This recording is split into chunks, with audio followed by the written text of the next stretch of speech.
we go.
Round the table, not round the square or triangle. We come to hang and chat like a gang on Fridays as we're able. We play well here in Camelot, we are chums and fun, but Camelot. We're nice around the table, our host is formidable. He runs his strange, often insane, but sure he's quite unstable. He's hobby mad in Camelot, but seems never to have done a lot.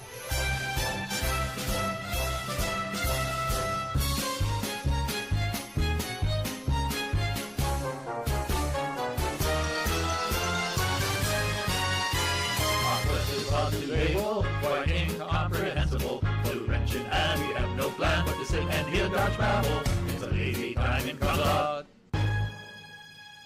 I have to shake my bum a lot.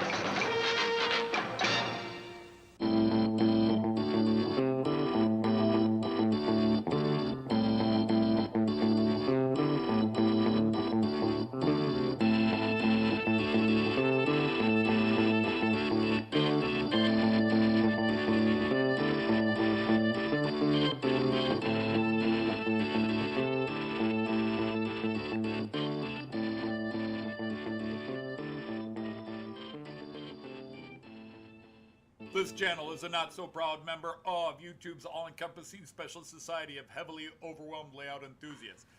Check any railway show, check any railway club, check any layout, check your own house. You'll find one of us somewhere. Warning, the content of this stream is not suitable for children under the age of 16.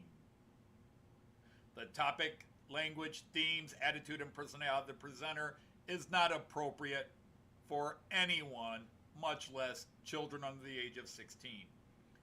Topics discussed will not center on trains and will focus on anything except politics. It just happens trains are running. Any similarity between characters, situations, trains, and intelligent thoughts is strictly a coincidence. Any rebroadcast or transmission of the stream without the express written consent of Major League Baseball is strictly prohibited. Viewer discretion is advised. Remember the 3 rules for model train layouts and pretty much anything. It's your layout, do what you want as you want. Do not tell someone else what to do unless they ask you directly what they should do. Do not call out, mock, criticize, or insult another channel on your channel or anyone else's channel. Thank you for your cooperation. And see it, you'll love it, and it's all done in the best possible way.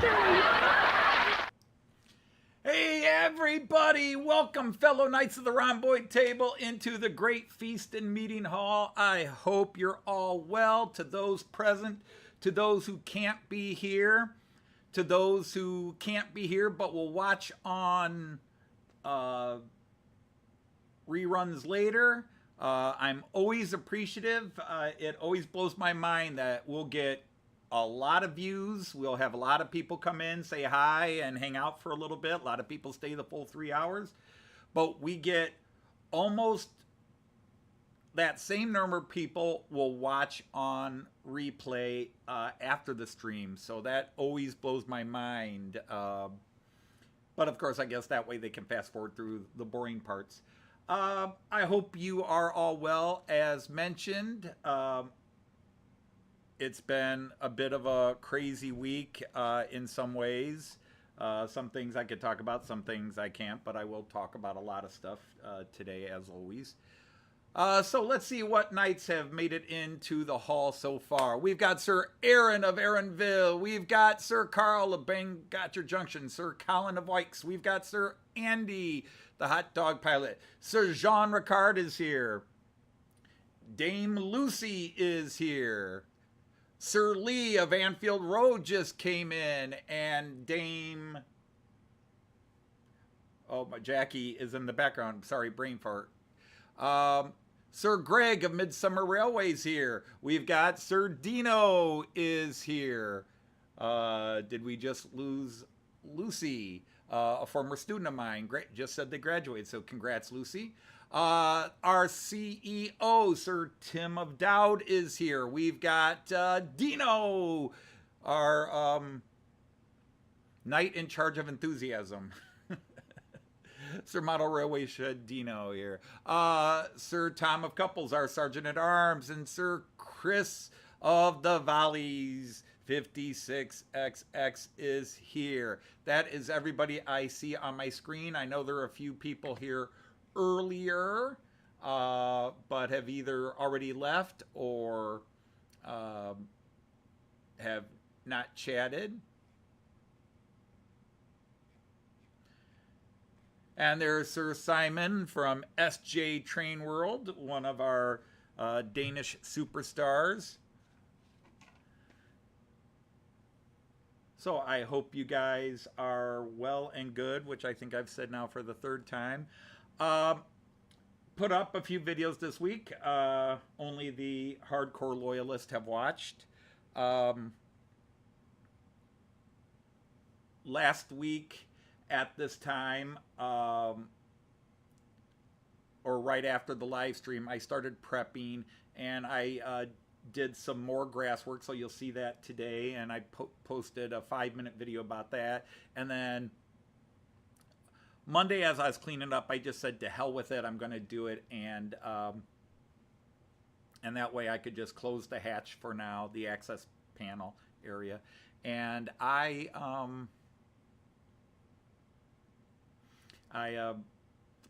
took out one of these wargaming hills. Let me grab it here real fast.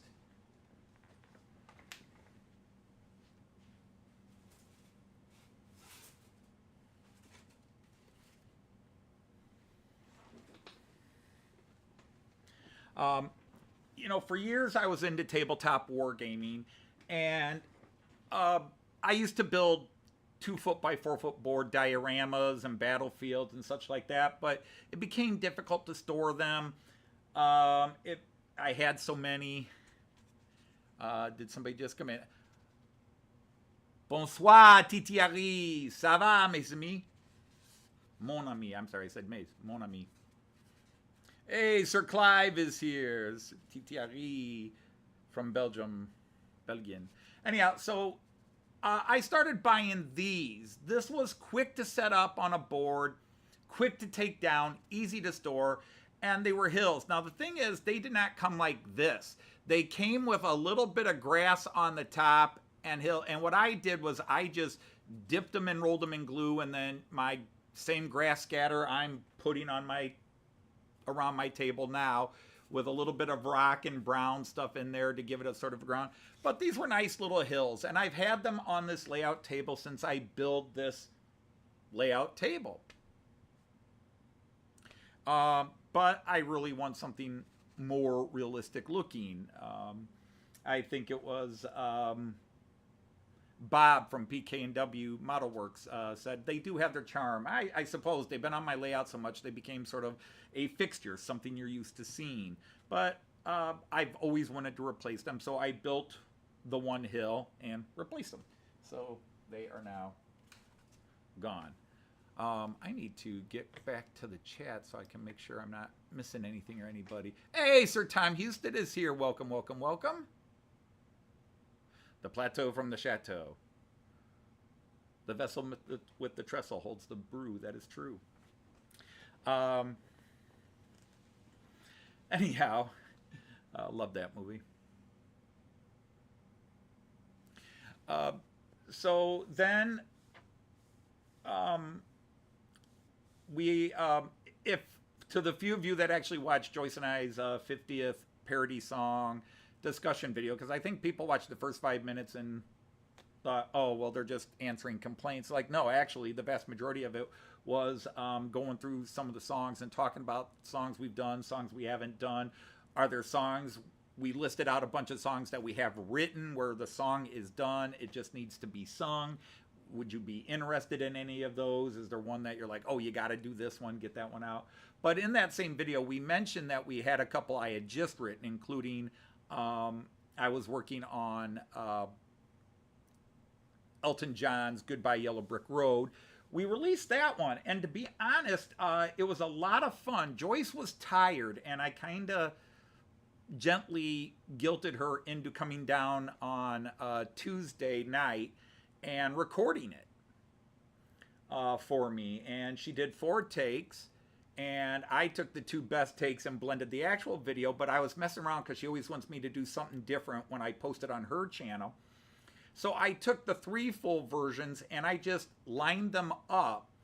I didn't mess with them at all, because usually I'll mess with certain aspects. I will double, I'll create an offset or a stagger, which just makes her voice a little stronger. But I just took her 3 full run-throughs, and I didn't even try to alter them to line up where, like, on one she started a little early or finished a little late. I just lined them up where she starts them at the same time. And yes, there's a couple of sections, but if you go to her channel and watch the alternate version, it's actually my favorite version. I've actually been listening to it a lot.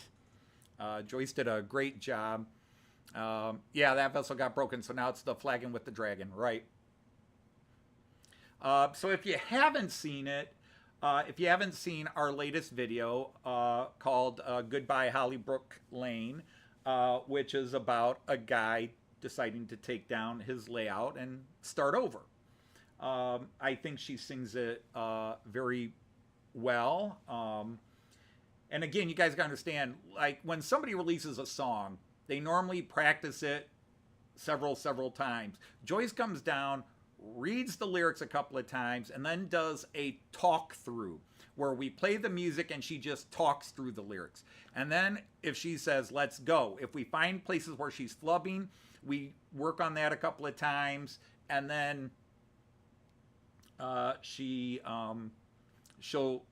do it until we think she's not gonna flub it, and then we do the full song through. So she really didn't flub anything. I didn't have to change any words or lyrics. There's just one lyric that she, even in the final cut, I just gave up and said she's going to keep singing it that way, even though she should sing the line differently.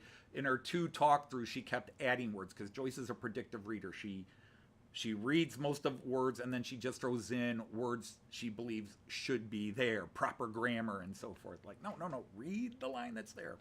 Anyhow, if you haven't watched it, or if you have watched it, please go back, give it a thumbs up if you liked it, and leave a comment, you know, like, hey, I like that one, or hey, that was kind of sad, or hey, that wasn't as good as this one, or what have you. Because we love the support. We're not, we don't monetize these, so we're not ever going to make money on any of these. I don't think it's right to take somebody else's work, Elton John writing the music and Bernie Taupin writing the lyrics, and all I do is change the lyrics. So I've never monetized these. I don't try to monetize them, even though my channel is now monetized, because I'm profiting off of somebody else's work. Or if they do a full copyright claim, they get all the money and I get nothing anyhow. So, but it's one of those things. Moses supposes their toes are roses, not when he's walking through the desert. Hey, Sir Mick is here. The royal bar is now open. Although I'm not a king, so we can't call it royal. Nobody here's a king. We're all lords, so it's the lordship bar is open. So the other thing is, it came out yesterday, was Märklin's summer release catalog came out, and I did a first impression of that. And the big thing that blew me away was, normally I just do the HO, but I went ahead and looked at the Z and the 1 live. And I do film that live. I do not look at that catalog until I turn the camera on. So as I open each page, it's the first time I'm seeing what's on it. So I don't have the background information on what the loco is. And some people go, well, how did you not know what that loco is? Because I haven't spent my life studying. And of course, I will sometimes, the shay's ugly. And, oh my God, how could you say the shay is ugly? Because I think it's ugly, sorry. Or that I don't like crocodiles. That'll always get a couple of irate Germans or Swiss Germans. How dare you insult the crocodile? You will be shot and asked to leave the country. We will not let you into Switzerland ever again if you dare to insult the crocodile. And, but yeah, the 1 gauge, I have never seen in the years I've been doing Märklin and their catalogs. So going on 8-9 years, I've never seen where they have done a set of cars in 1 gauge. They've done a couple of individual freight cars or something like that, and locomotives. I've never seen a car set. And they're releasing this special car set, and it was 12,000 euros. 12,000 euros. That is close to 14,000 American dollars. Holy crap! That's 11,200 pounds for a 6-car set, plus an additional 2,400 euros, 2,200 pounds or whatever, for the last car, plus the 5,000 euros for the locomotive. 20,000 American dollars for a train set.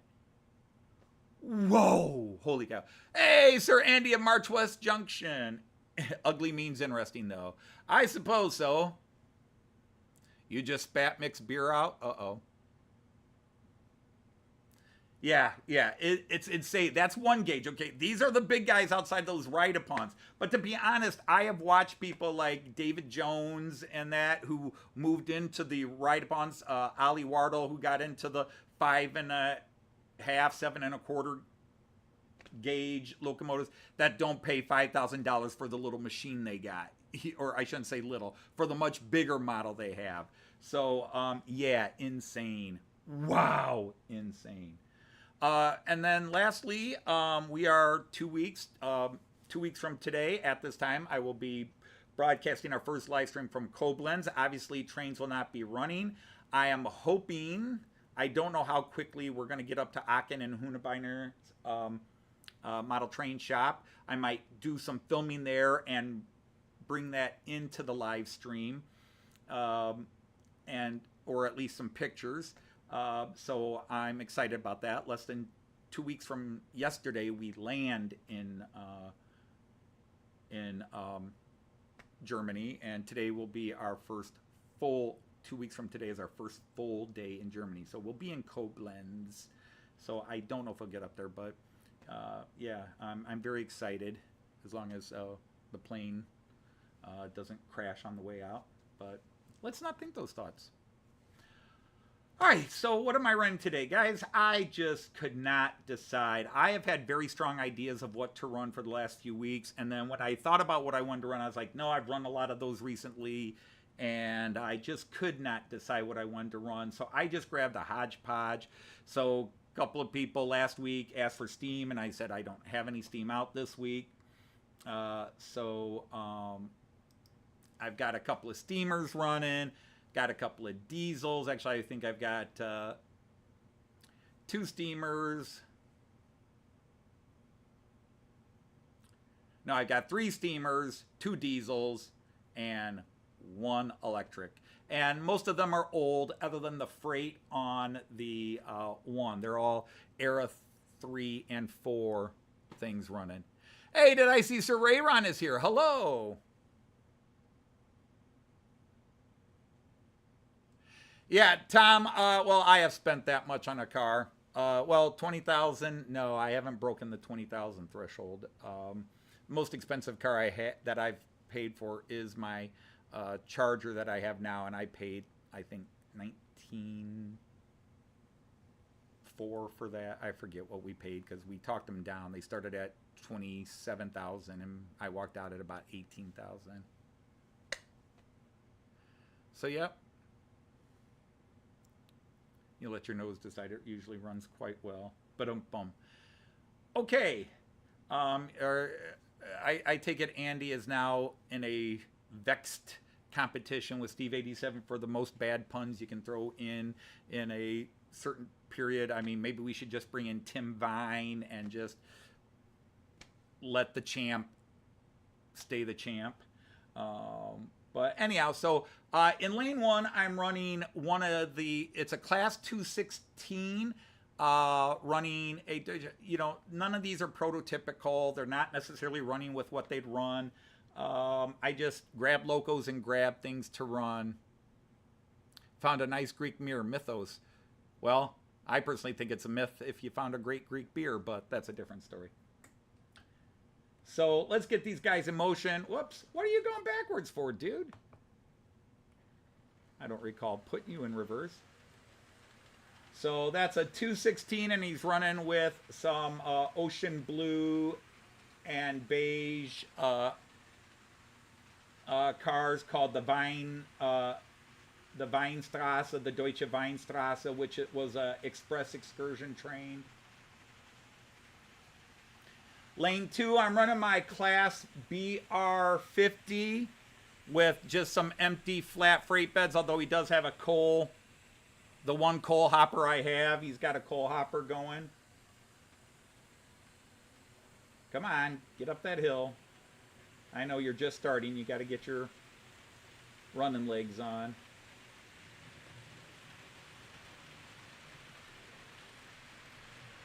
So the BR50 was used both in freight and passenger, but I'm doing it in freight today. I often do it in passenger. A more recent class 218 in the ocean blue. So this was the 70s, early 80s livery of Deutsche Bahn. So this 218 is pulling the container freight. Unfortunately, the container freight is Era 6, so I've got an Era 4 locomotive, although you'll still see 218s in that livery working today. It just, the containers don't go with all the other old things we're running. So I apologize to the purist who... Everything must be prototypical and everything must match. Sorry, prototypicalist. And then this guy. And by the way, Jean Ricard, yeah, when you were talking to me about it, I had forgot. Yeah, I found the broken piece. It was broken off, and I glued it back together and put it back on. I had totally forgot about that. Because this is a little E441 or 410. I don't know which way he goes. He definitely takes a little bit to get going. Oh, whoops. Somebody was derailed or caught. I see. Somebody changed lanes. Oh, that thing opened up out of the blue. I had just done a test run with this. Sorry, my friends. That's why he was struggling.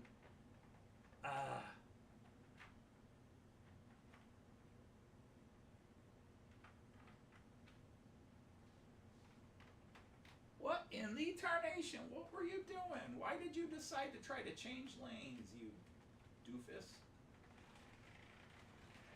Because the camera was on. That's a line from the song.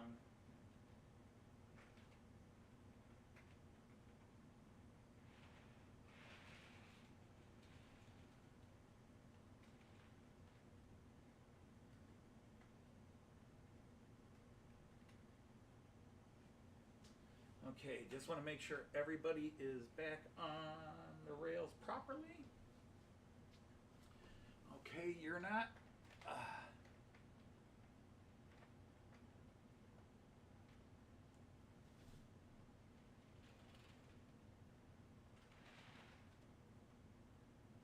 Okay, sorry about that, my friends.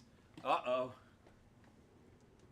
Oh, we had a slight crash there. And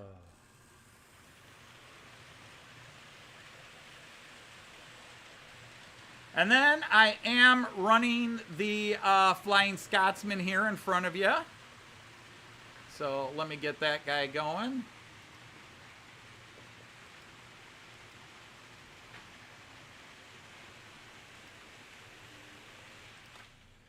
Oh, what just happened? I am having a bad day, apparently.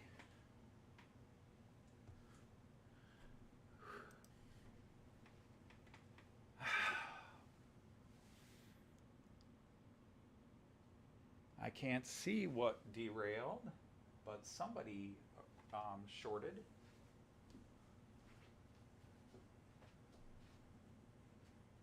Ah, you kicked off. What are you doing there, Scotsman? Huh. Again, 10 minutes before the show, I'm running tests, making sure everybody's okay. But yeah, the Flying Scotsman hit a point and one of the front wheels derailed and caused a short. Hello, Sir Jake of Haunted Railway. And then one more to get moving in the back. The Flying Scotsman is a great locomotive. I love it a lot. I love the Scotsman a lot. It is not correct color because it has a bit of a gloss finish in its current iteration in the UK, and Märklin does not do gloss. In fact, there's a loco they're releasing now. It's an East German Class 18, and the actual one is a very glossy mint green, and the Märklin version of it is a very flat forest green. It doesn't quite match the color, and I don't know why Märklin won't do that. You know, get the color right.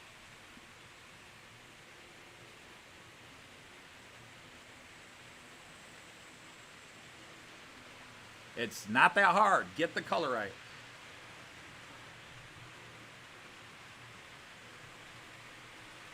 Well, hello, Robert. You are not knighted, so we will knight you. I now declare you a knight of the Round Boy table.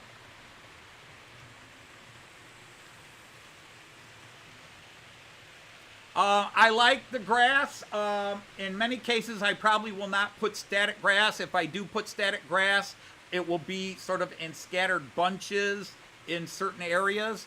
But really, in northern Germany, early spring to late summer, the grass doesn't get that tall in the area I'm representing. But also, I am going to really try. Hey, Sir Dirk.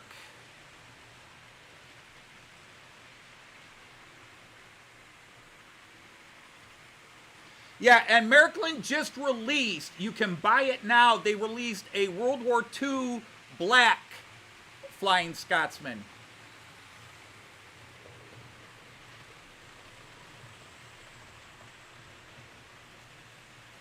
And just in case there's any more new UK people out there, yes, I know the Flying Scotsman is the entire train, and Flying Scotsman is the locomotive. And that the original locomotive wasn't called Flying Scotsman, it just got that name.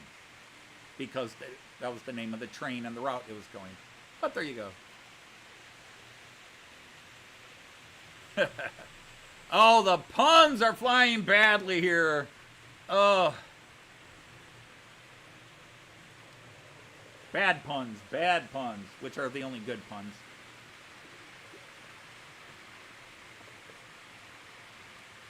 But anyhow, how are you all doing? I hope you're doing well, but feel free to let me. Oh, this stupid chair.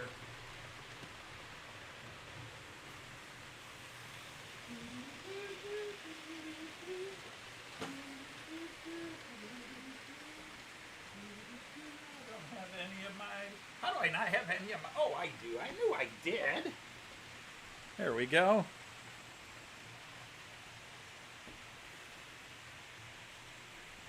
I still got my Getz VIP pass. Yay. My entire life, I only have two things that are a VIP pass. I have a VIP pass to an Adamant concert and a VIP pass to Getz. That's it. The only times I've been a VIP.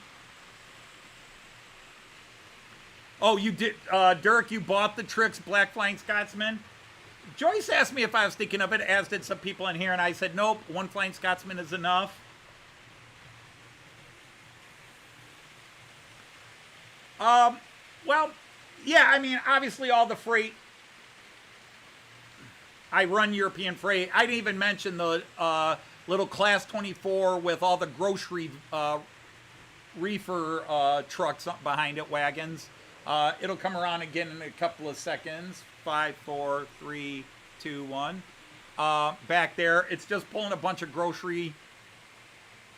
little grocery vans behind it, just to be silly.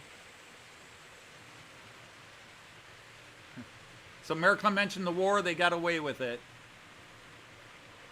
Well, Märklin does occasionally make, as do all the German companies, World War II era German stock. The only thing Märklin won't do is they do not put the swastika on it. The swastika is banned in Germany. So they'll do the eagle, and then they'll put, like, where the swastika would be, they put an X. And then if you want to scratch it out and put the swastika in privately, you can. But you can't even go to a train show and show it. And this is not a place to argue whether that's right or wrong. Okay? It's what they do. It's what the law is in Germany. And what you do privately in your house is one thing. Hey, CMD Models, I love the video from Bozzy and Stevie today. Some beautiful background landscape in those videos of him running his train down there in South Africa. So, I don't think I'm running anything that is Era 2.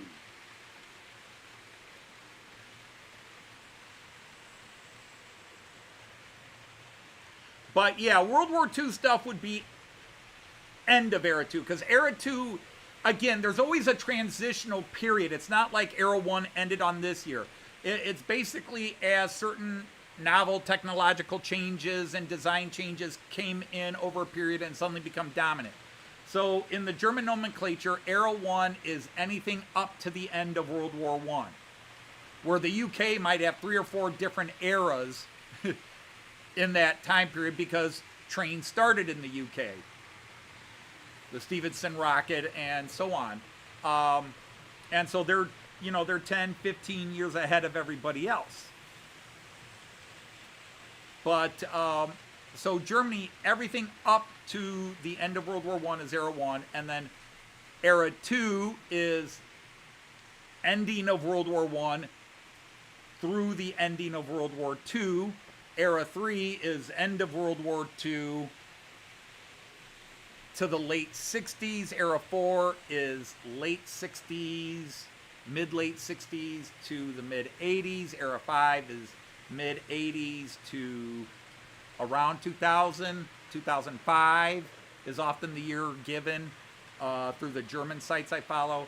And then anything 2000 and on is Era 6. And in fact, in the German model world, they're saying that the newer models coming out with the new Talgos and the Desiros and the Varios and that were really at the beginning of Era 7, that within a couple of years they'll start talking about modern is Era 7, and Era 6 would be up to around the year 2020 to 2025. Era 6 would end in this time period. And that anything new coming out in the next few years will be Era 7 models. that has, obviously that's not something official, but I think the groups will kind of all go together and say, yeah, we're kind of in a new era. Hey, Sir James from Dundas is here, and Sir Brian from Clintonville, hello. It's actually an X. It is an actual X. Brian, it's an X. There are companies that are not German companies that will make them with swastikas. And in some cases, Märklin and Roco will put the Imperial Eagle, but they won't put the little, they'll leave the shield blank, and then you can go out and buy a swastika sticker and put it in if you want.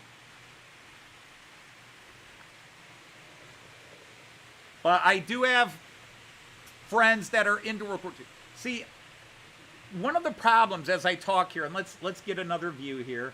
Let's get some different camera work going. Joyce view, nah, that's a good view though. Let's do workstation cam. Let's do that one. And you can see the new hill there in the corner. There was always a hill there, but now it's, in my opinion, more realistic hill. And it's, again, it's a bump. It's an A cup. Hey, Monsville, how you doing? Oh, yeah, I didn't start my British trains. I'm sorry. I didn't even know if I was going to run British trains until about 1 o'clock today. My bad. Oh, let's get the British trains in motion. So let's go down on the floor. Floor cam. I'm sorry, my UK Freds. I am running the Azuma again. So I know we ran last week, but I'm running them again. And then I'm running my Scott Rail guy.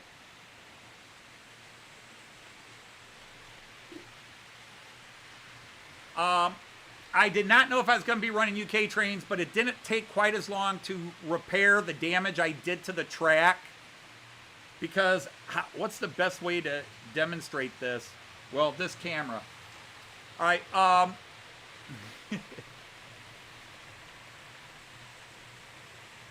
on, speed up. Speed up.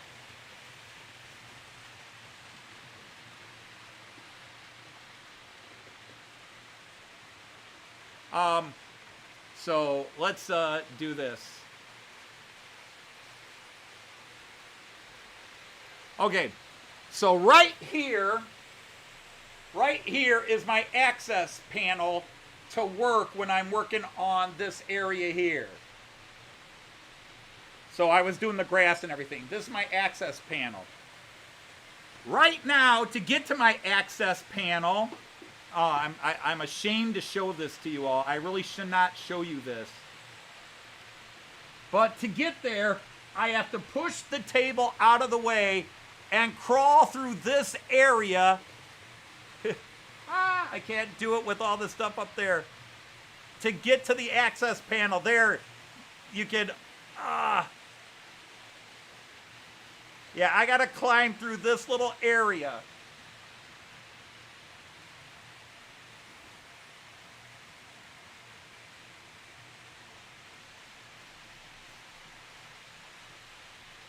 But I have to push this table out of the way. And I went in and out about 4 times while I was grassing and doing all this work and putting the hill in. And on the very last time coming out, I got my feet tangled on the wiring under there. And I ripped the wiring off of this layout. You know, the power wires. I ripped them in half. I broke one of the tracks.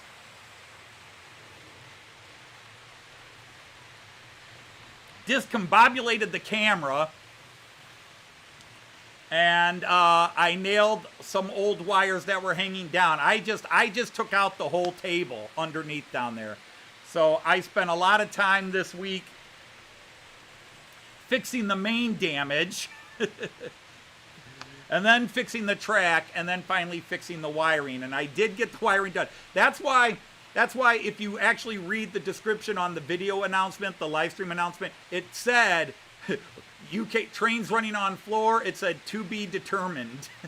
I did not know what I was going to run, and I got done about the time I started testing for the live stream, and I said, Okay, I think I'll be just leaving the Zuma on, and I grabbed the ScotRail one because I like my ScotRail 66. Or not 66, I'm sorry, 68. Hey, Sir Andy Dobson is here. He only took out his Wi-Fi.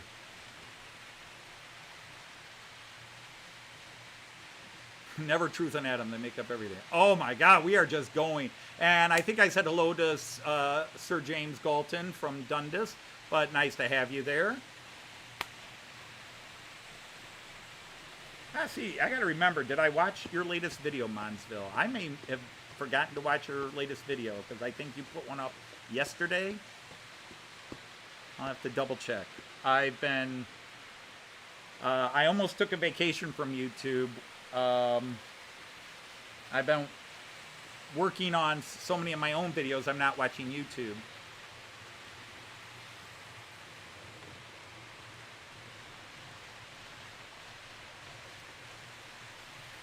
So anyhow, let's get back to the camera I was doing. I do like this view. But yeah, so I think I lost whatever question I was before Jean Ricard. I'm just surprised with Jean Ricard, who reminded me about the British trains. Yeah, it's 5:35 a.m. Yep, it is early where you are.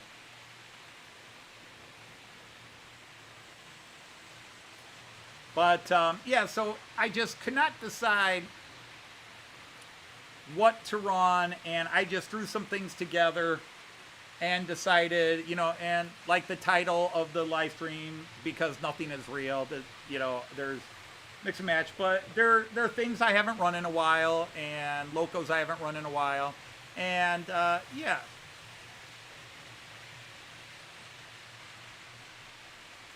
But some of these that I converted from analog to digital, it's funny, it's like I need to crank up their speed for a while because they seem to start sluggish, and then they catch it and they start going. So I'm going to have to start slowing down this E41 now. He's going kind of fast here. But it was an express train.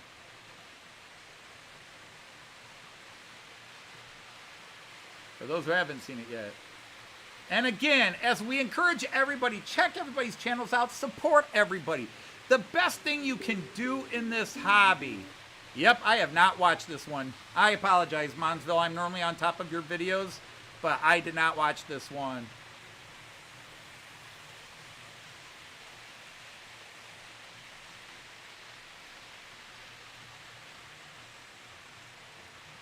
I just, you know, I'm not subscribed to a lot of people. Comparatively, I'm subscribed to about 400 channels.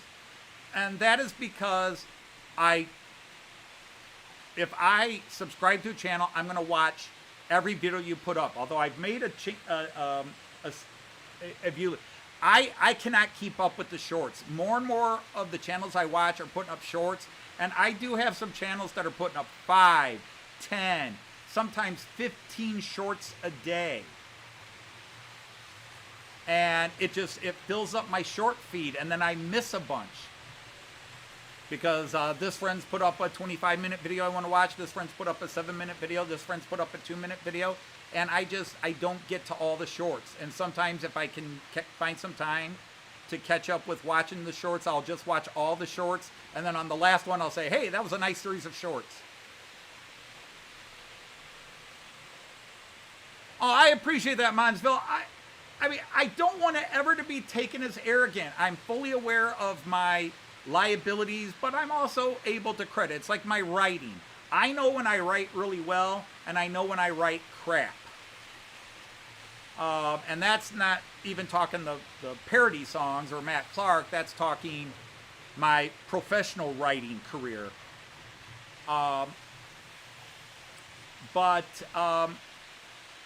I know what I can do and what I'm no longer able to do. If I had got my ass going 8 years ago on this would really be looking even cooler. Although I still use my basic technique and it still looks, you know, this is just scatter. That's the thing. This is just scatter grass.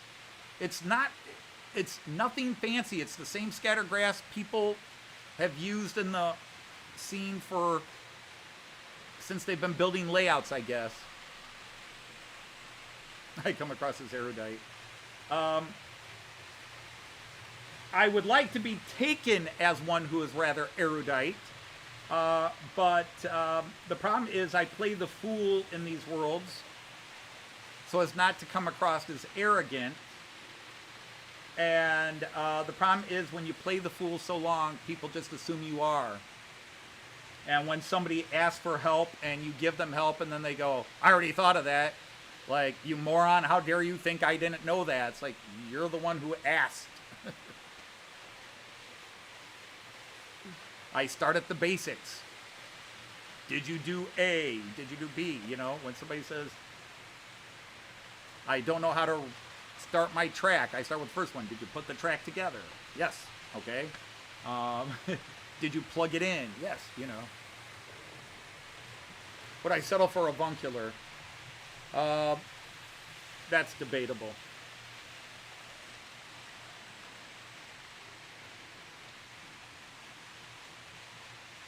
But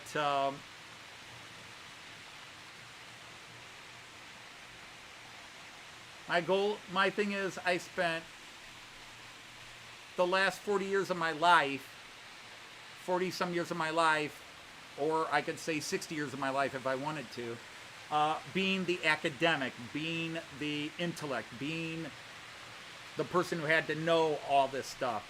And now that I'm retired, I just want to not have to worry about being perfect and being precise and being right. I want to do and be happy. I no longer have to paint the Last Supper, the Mona Lisa, or carve David, sculpt David.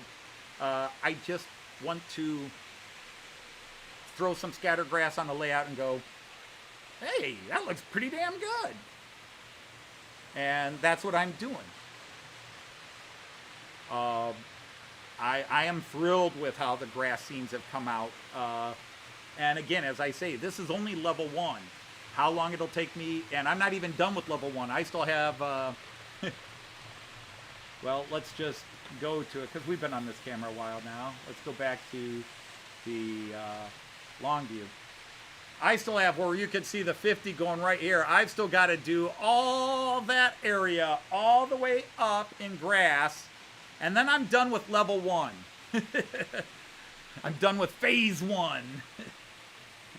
And that's the hardest area because I got no reach to that. I have to cut an access hole, which will probably go right about where the hill with the windmill's going. Well, hello, Sir Digger. Welcome in. Sir Digger of Evans. Great to have you here.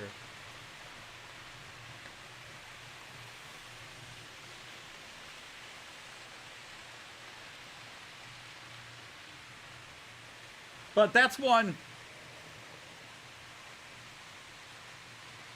Eisenstein meets Kraftwerk. There you go. Hey, Sir John of Mystic Railroad, welcome in. All right, so now here's something, one topic, 2 points I do want to talk about in regards to me.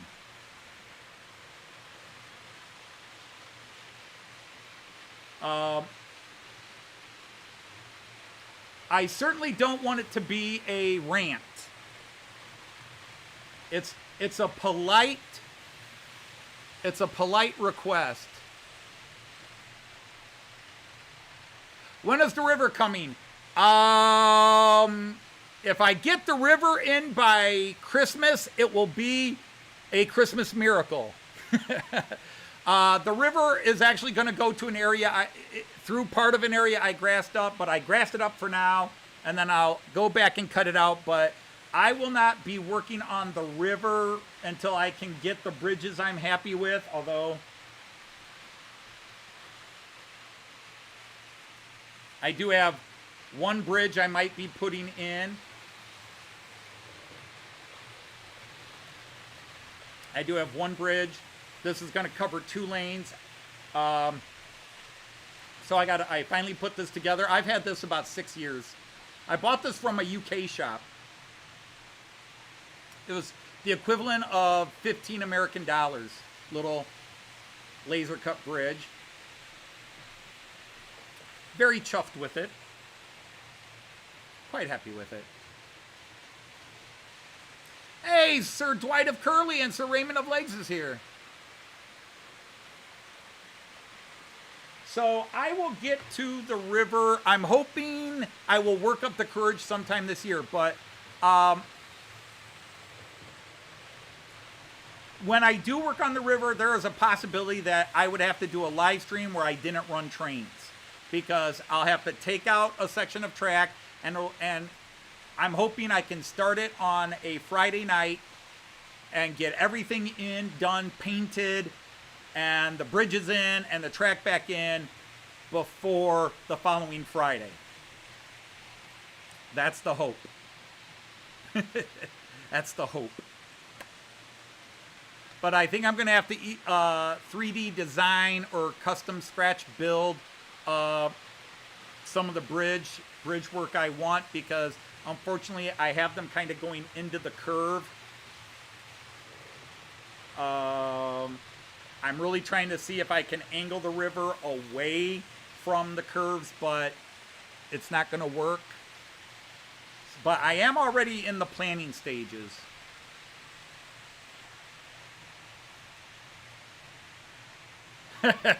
That's a good one, John. With everything I'm doing, I could wind up with the 2 access holes. I'll have a golf course with a lot of trains running around it. With one exception, just to get more trouble, because I'm saying things very with strong conviction, and it's already come back to haunt me, even with the video I put up last night, where I expressed my opinion of the Shay and of crocodiles, which annoyed a few people based on the emails.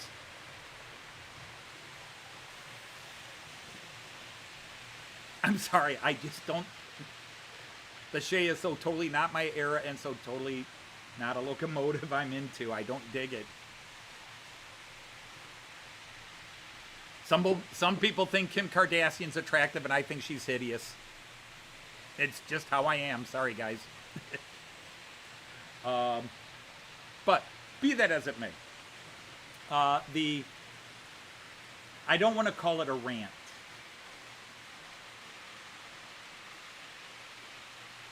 It's a polite request with an explanation of why.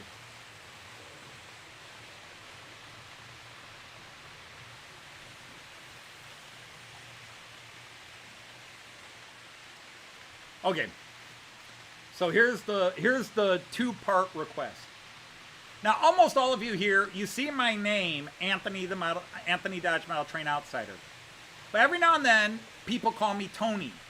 And I don't know they're talking to me because I don't answer to Tony.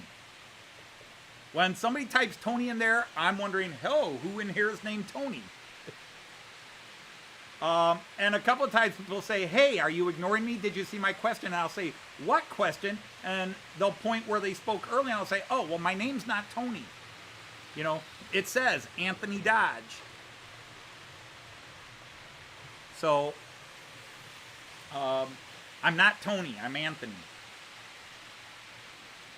But the vast majority of you do that. But on the flip side of that, and it's done with respect. I know it's done with respect, and I know I'm asking for trouble here. It's done with respect. But let me explain the other issue I'm going to bring up, which is when I go into live streams and there are people I respect and think are awesome, and they refer to me as Mr. Dodge. Hey, Mr. Dodge, how are you? And I don't like it.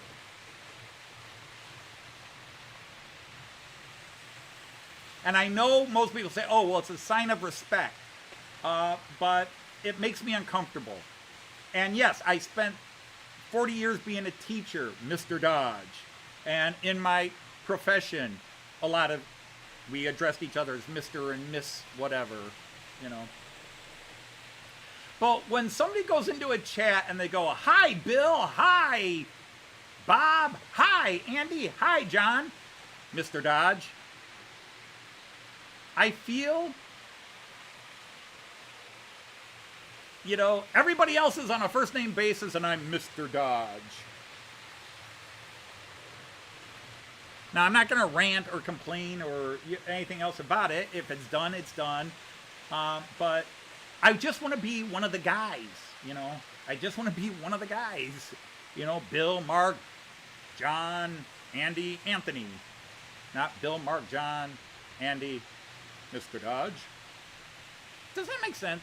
Hey, at Choberton Junction, Sir Anthony or Sir Tony, because a lot of people call him Tony. But I actually asked him, is he normally addressed as Tony or Anthony? And he told me, Mr. Choberton, you can correct me if I'm wrong, but I think you said that you actually are Anthony, but you started calling yourself Tony so you weren't being confused with me. Which I understand. Nobody wants to be confused with me. Hey, there's Sir Artie. So I don't know. Do I sound bitchy saying that? Do you understand where I'm coming from feeling-wise? I feel like when people address me as Mr. Dodge, I'm just sort of like, everybody else is on a first-name basis, and I'm that guy. No, John, if you refer to me as Mr. Dodge, you're not even the first one I would think of. I have a good 20, 30 people who address me as Mr. Dodge whenever I go into a chat.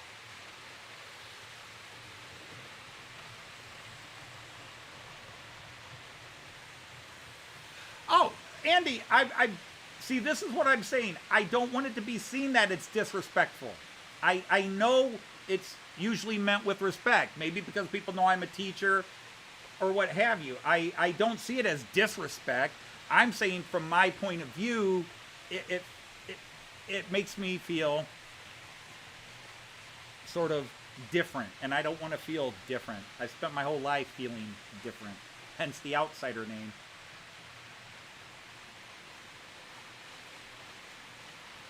Mr. Anthony, yeah, that does better. Oh, and again, it doesn't upset me, like, with the thing being called Tony, is I don't know they're talking to me, because I'm Anthony. I realize Tony is a short form of Anthony, but I haven't been called Tony since I was 17.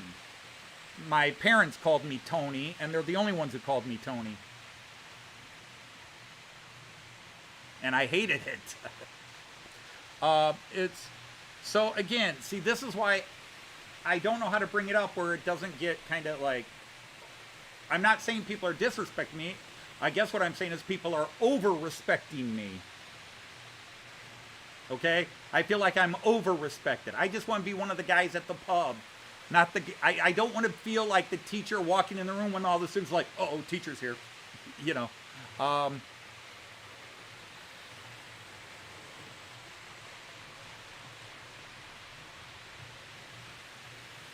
No, I don't respond to that. You get called Carlos Satano or Mr. B.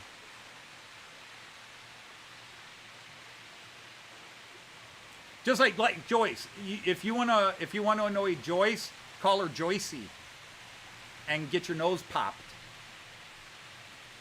Her mom called her Joycey, and her mom was the only one allowed to call her Joycey.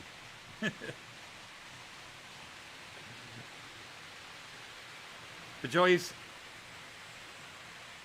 I think early on in our late in our dating, early in our marriage, we had a bit of a row, and I referred to her as Joycey just to piss her off, and she knew I was doing that, and she was just...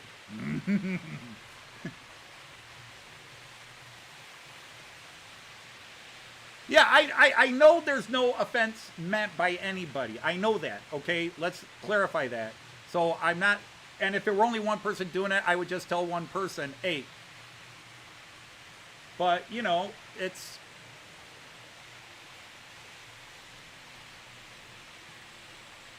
it's happened a couple of times in live streams today, and it's been happening by, I don't want to name names because like you, John, I don't want people thinking, because John, you don't always call me Mr. Dodge. Sometimes it's Anthony, sometimes Mr. Dodge. You just throw things out there, so that's cool. Oh, well, I probably lost 20 subscriptions with this. Sorry, guys, I guess.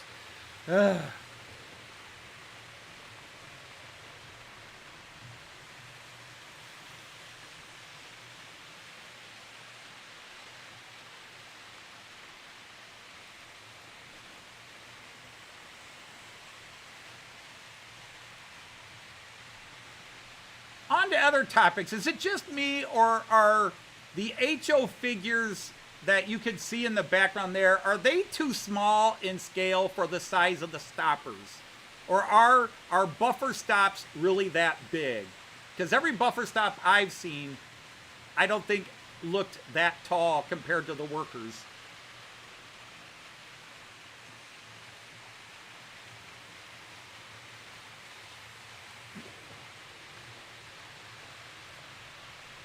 Oh, yeah, that'll really get you knocked out if you call her Joycey Poo. She'll knock you out and cut your balls off, you do that one.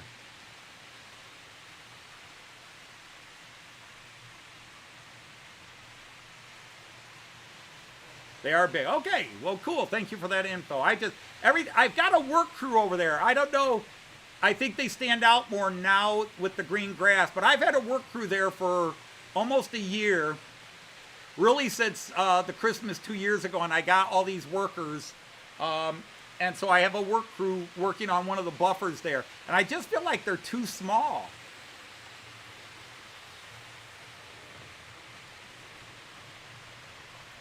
Buffers are too big.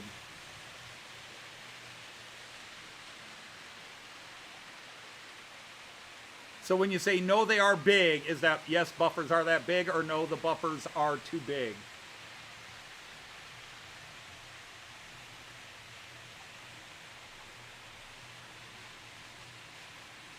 Yeah, the track is elevated, but I've got a figure actually standing on the track. Well, I think he's fallen over now. And whenever I've seen a buffer, I feel like I could just easily, it's like waist high. Workers might be midgets.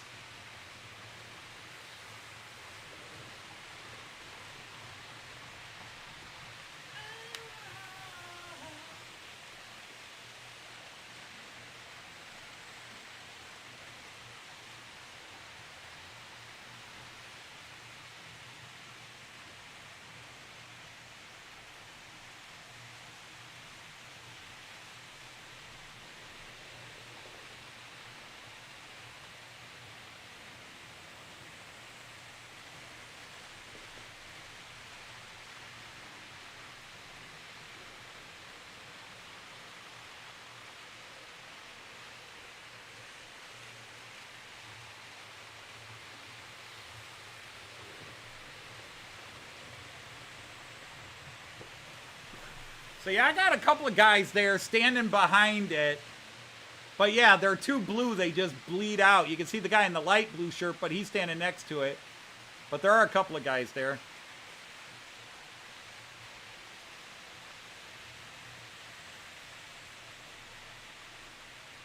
Standing in front, they are face height on you. That's interesting.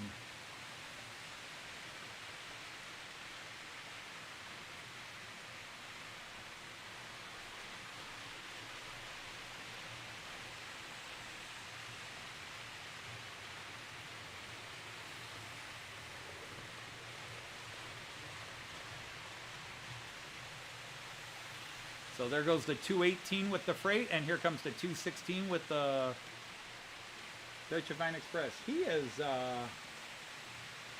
sped up a bit, so I'm going to slow him down a bit. Let's see if he'll still go up the incline.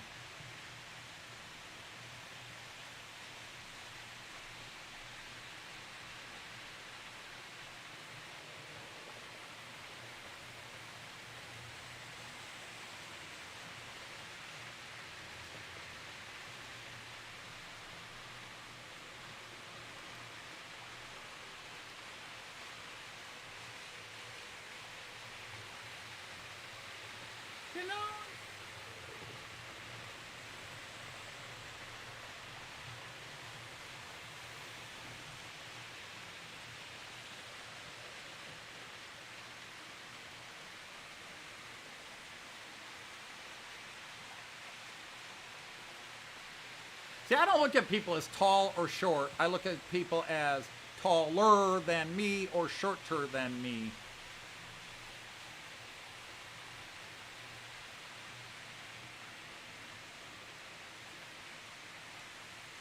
Vertically challenged.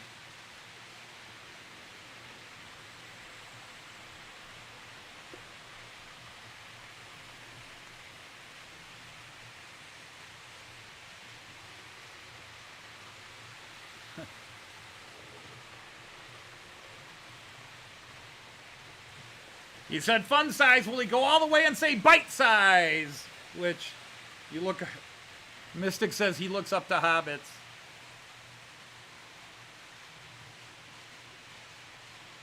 See, my thing is I'm... Barefoot, I'm just over 6'3". The minute I put shoes on, I'm about 6'4" or so. But I really was not the tallest kid in school growing up. I was second tallest in my graduating class. There was Rich Mitchell, who was 6'5", and then I, 6'5" and a half, maybe 6'6" by the time he graduated, and I was about 6'4" when I graduated. But really, we did not have a lot of really tall, clearly tall, but I was the second tallest guy in my graduating class. But I never felt that tall because growing up, I always hung around with basketball players, and a lot of them were taller than me, especially growing up. Now, I did pass a few through high school. Meet some guys from the old neighborhood where they used to be that much taller than me, and all of a sudden I'm that much taller than them. It's like, you stopped growing since I last saw you.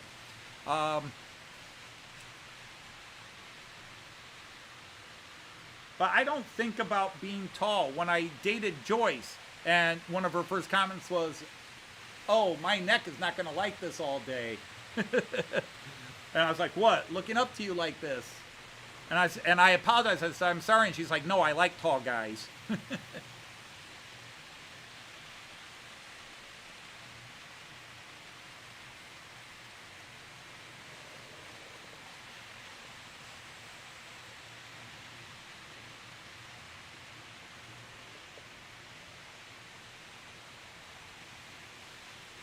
Well, we're going to get into that whole debate now about what's right and wrong in the various scales when it comes to these things. Is there anything that's actually truly scale accurate?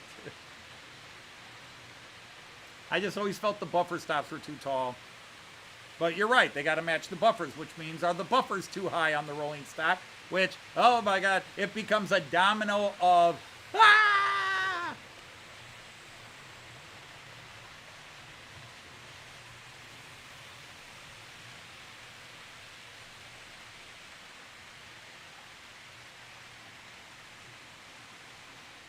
His arse hits the curb when he steps on the road. Okay, that's short.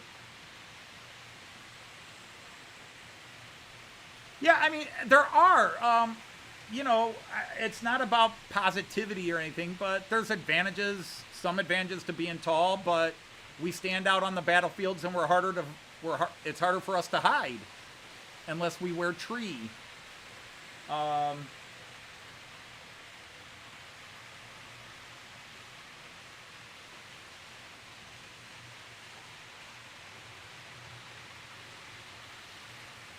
It's, unfortunately, I can't worry about it.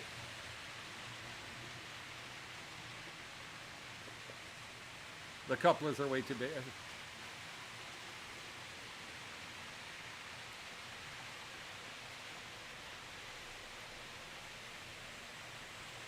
I was a handsome man when I needed to be. I just allowed myself to go this way once Joyce was hooked.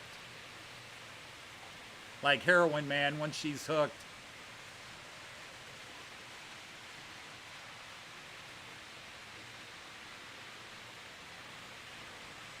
And yeah, and there are clearly people that are very, very, there's some channels I love where one of the first things they do is they just remove the couplers from all their new rolling stock and they fit them with more size accurate things.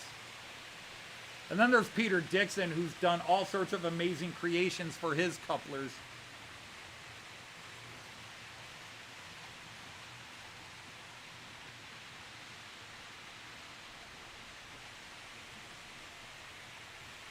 Peter has self-designed some amazing magnetic couplers, although at the same time you could also accuse them of being somewhat obscene. I am not the only person who has watched those videos. I made him laugh when I mentioned it, but there goes. God, I just love that black chassis with the red middle and wheels. That's just such a classic look. I love that.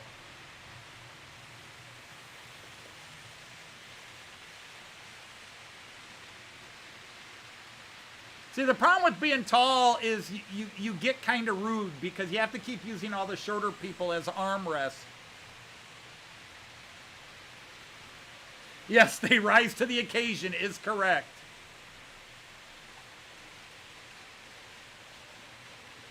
I offered him a couple of names for those couplers. I think he rejected them.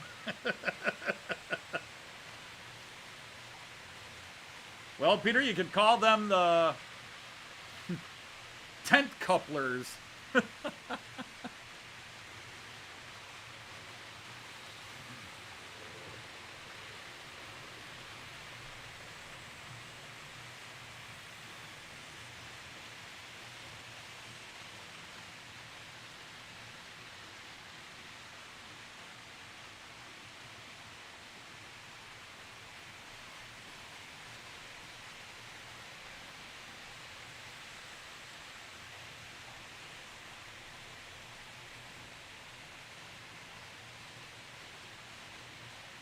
That's the problem, Carl, with typing a joke is we got to finish the magnetic hook erectors.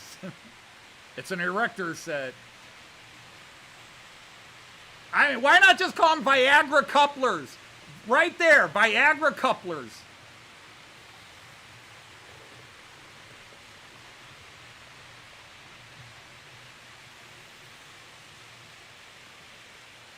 I'm just enjoying the grass. I'm not even smoking it, I'm just enjoying it. I'm high on grass. Peter Dixon's Viagra couplers. They rise to the occasion.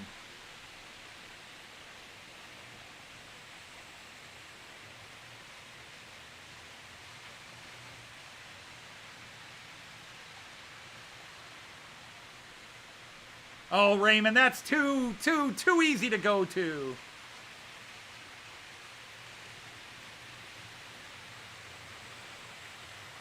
Too easy.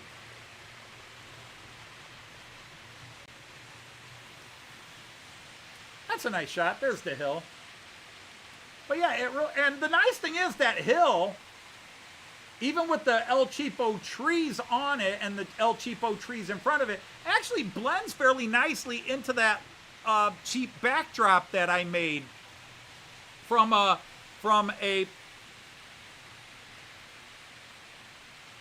panoramic picture Joyce took.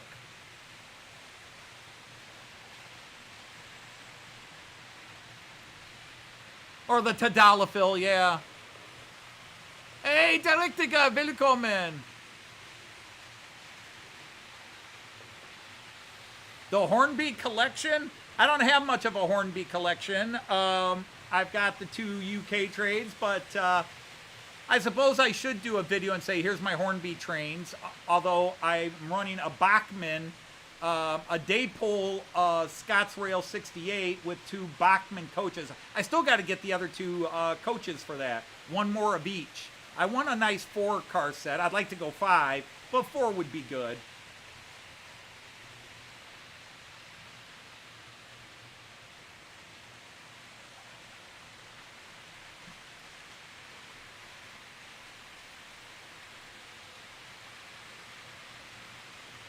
You know, that reminds me of the famous Tug McGraw was an American baseball player. He pitched for the Mets and the Phillies, and he was with the Philadelphia Phillies when they won the 1980 World Series.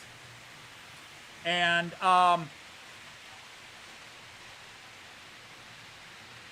going from Shea Stadium, playing in Shea Stadium in New York, and then moving to where they played on AstroTurf at, I think it was Veterans Stadium in Philadelphia was their old baseball stadium.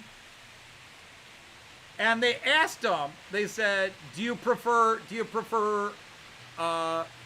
AstroTurf to grass? And he says, I don't know. I never smoked AstroTurf. And that's become a legendary comment, but he actually said that, which at the time in 1980, even then, was just a little bit of a scandal for a professional baseball player. He got investigated like, are you smoking marijuana and playing baseball because that's violating the drug rules and blah, blah, blah. And, of course, he's the father of the famous country western singer Tim McGraw. Just tell you what and when. Well, anytime. I got to get them for a cheap price, though, if they're available at a cheap price. I just need one more, what is it, a TSO and a BSO? Tourist second open and Bastard second open, something like that. Oh, Break second open, that's what it is. Tourist second open, Break second open.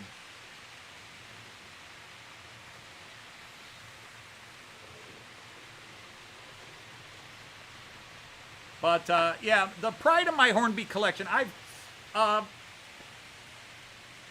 love the Azuma. The Azuma is one of my favorite trains of the UK. And so I've got the Azuma running. So let's go to that. Let's go to the floor cam again. There's so many cams I don't shoot enough of, but we'll go to the floor cam. But then I have the Mallard, which is an upgraded Mallard from the one I did have, because the Mallard was the first UK locomotive I bought because it's a classic and I wanted one. And then Joyce bought me an Azuma for Christmas with the help of, I think it was Andy from March West Junction and Alan from Dragon Junction. Amazing how she pulled that off behind my back. She's usually not that successfully sneaky, and she pulled it off. To this day, it is the greatest Christmas present. Not only because it was a cool train I wanted, and she kept telling me no, no, no, but that she was able to hide it from me and keep me completely in the dark. And that she even had a conspiracy, and it never leaked. So I got a class, I've got two Javelins. I don't know, because I got the Beatles Eurostar Yellow Submarine, and I don't know if that's a 390 or a 395, because I don't really know my, I know certain locomotives, but when it comes to high speeds, I know 800s and the succeeding series, 801s, up to 805s. I think, isn't there an 807 out now?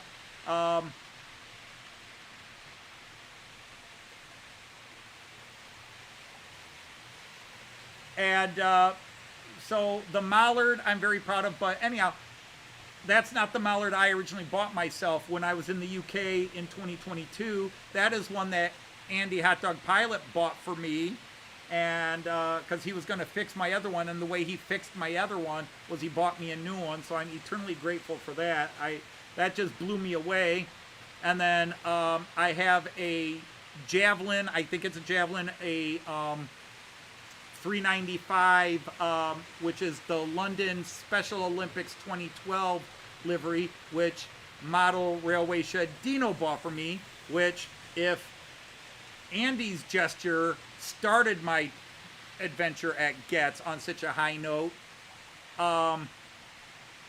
then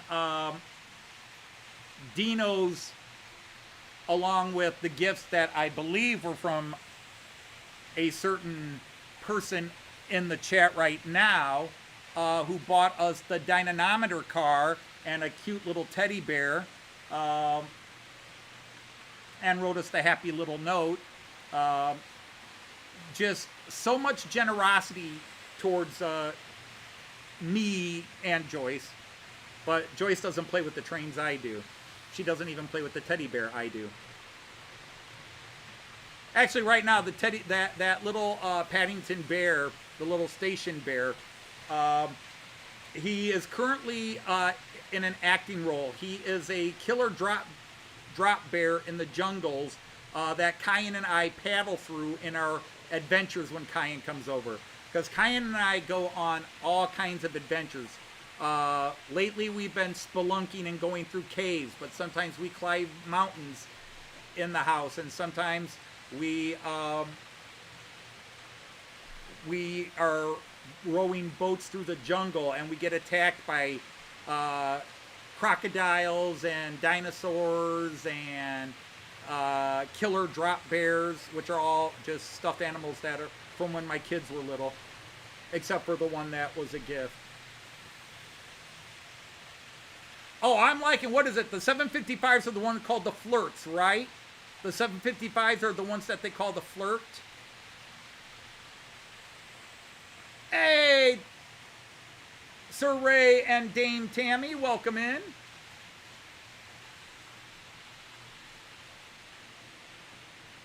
I love the new 755s, and I do admit I like that Greater Anglia livery on them. I think they're really cool. They have a very European feel to them, continental European. I got to make sure I say that, because yes, I know the UK is in Europe, but I know UK people that try to deny they're in Europe. So yeah, I like the Flirts. I think they're awesome looking. I cannot expand. If I were to start expanding this collection too much, I think Joyce disowns me. And then I have one American locomotive down there. It's a Baltimore and Ohio diesel there, an F7. But then I also love, I've got a Hornby. I bought it from Brian Finnerton and Brian Finn from Finnerton. The train set shop. It is a Duchess of Hamilton? Or is that the Duchess of Sutherland? Duchess of Sutherland. That one's the Duchess of Sutherland. And I love that one a lot because I love the Maroon trains, the LNER, the British Railways, when they were running the Maroon cars in those regions. I like Maroon. I won't even say it's my favorite color, but by golly, you put it on a train and I love it. The LMS, I'm saying LNER, I'm sorry, LMS.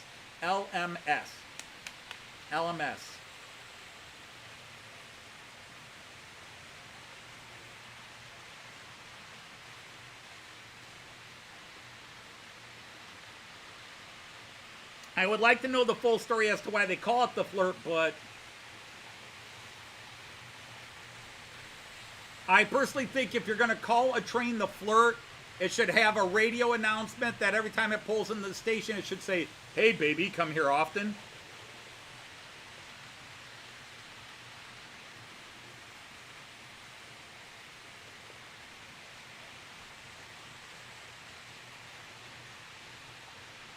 And yeah, the Pennsylvania railroads can they've got some gorgeous classic looking locomotives and cars. Now, if I'm going to start talking about American, yeah, I know they're not EU anymore, but I know British guys that they want to pretend they're not part of Europe at all, that they're like their own little continent.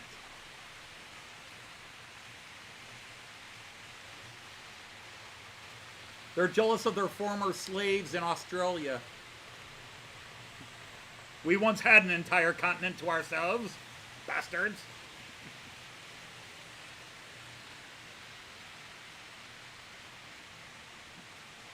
It should blink its lights, wink its lights, offer you a drink. It should have cheesy one-liners. Like, if the Austrians have their famous tourists that play scales, you know, the do-do-do-do-do-do-do-do-do. And Britain should have Flirt trains that have just all the bad pickup lines.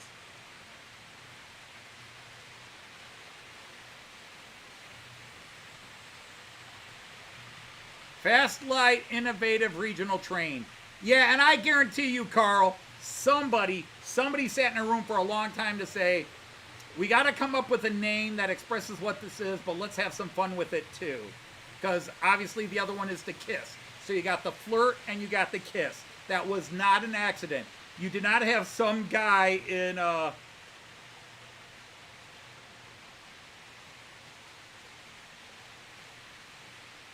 you did not have some guy sitting in the design room of the company designing it.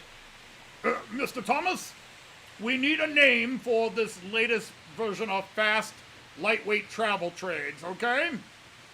I'm working on it, boss. I'll be right back. There's no way. He was like, golly, I just realized that fast, light, spells it could be an acronym for flirt. How about that? Oh, that's funny. No, he went in there going, well, let's see, I can't get, they'll never go for cock. Nope, nope. They'll never go for whore. Nope, nope, nope, nope, nope. Flirt. They almost went for tart, but they caught it at the last second. They almost went for tart.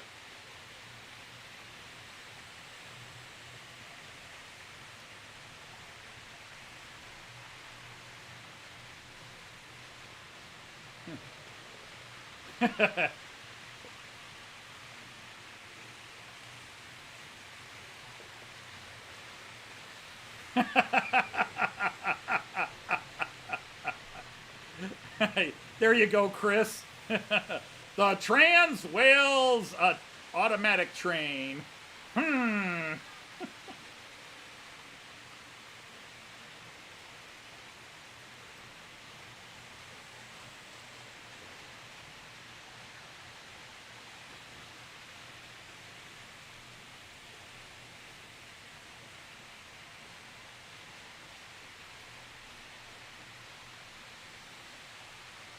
Yeah, before it was the flirt, they almost went to the fast accelerating regional train, but they caught on to that one too.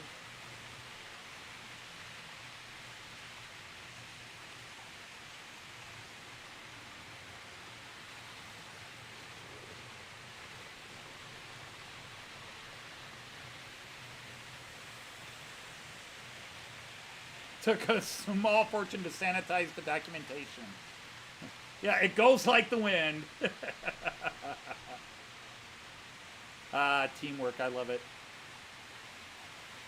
All right, that's the class assignment today. Let's come up with some hilariously inappropriate and yet non-derogatory acronyms for different types of trains. There's the Shinnecock Express. Yes, there was. The Shinecock, yeah.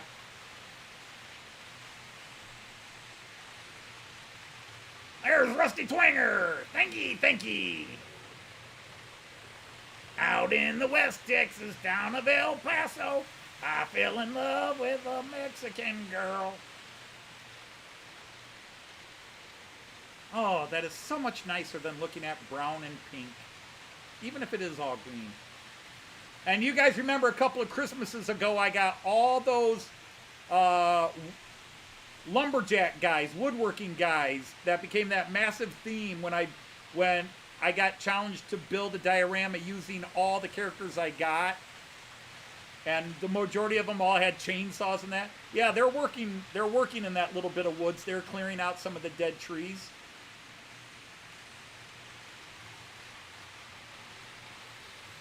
Yeah, but it's got to be the acronym. It's got to be the acronym.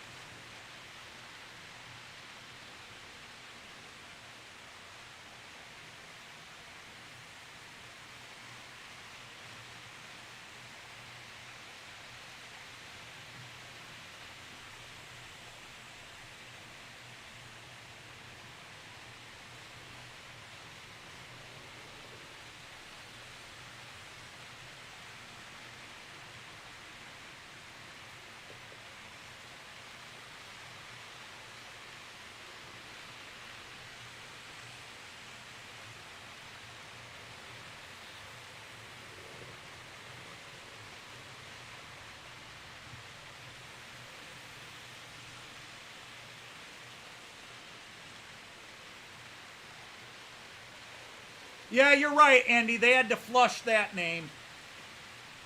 Yeah, that acronym didn't go well. They had to flush it. It went down the drain.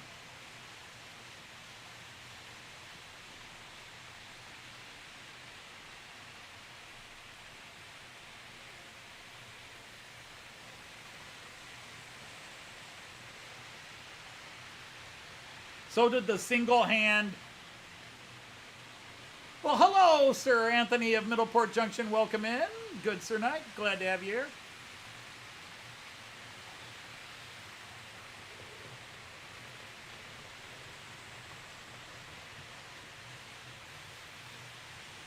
Neither did the single-handed ignition train. That didn't go over well either. Well, hello, Efo. Thanks for popping in and saying hi.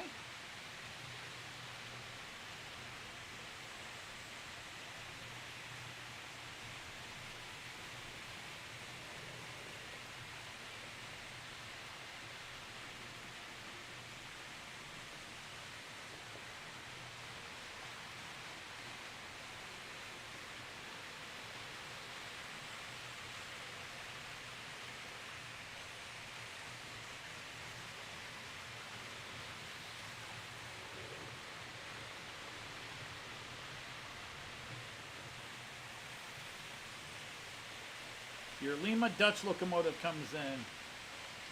The two-wheel articulate train. That's the second one we've had to reject on that one.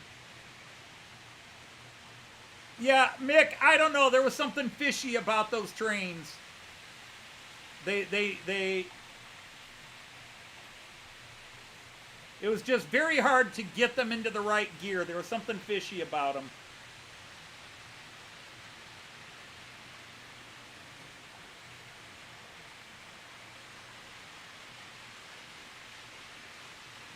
You just could never find the right spot where most drivers cannot find the right spot where they would run perfectly.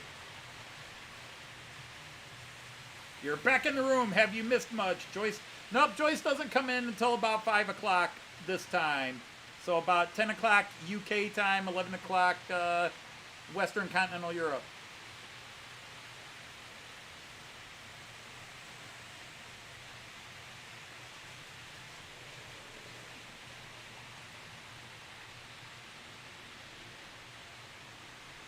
Now, hey, let me ask you guys another question, because after I took things out and put the trees back, I didn't exactly put the trees. Do you find the trees here block the view, or do you think it makes it a more natural look that you've got trees sort of in the way of one or two of the lines as you're trying to watch the train go by? I mean, obviously the ones in the distance, but...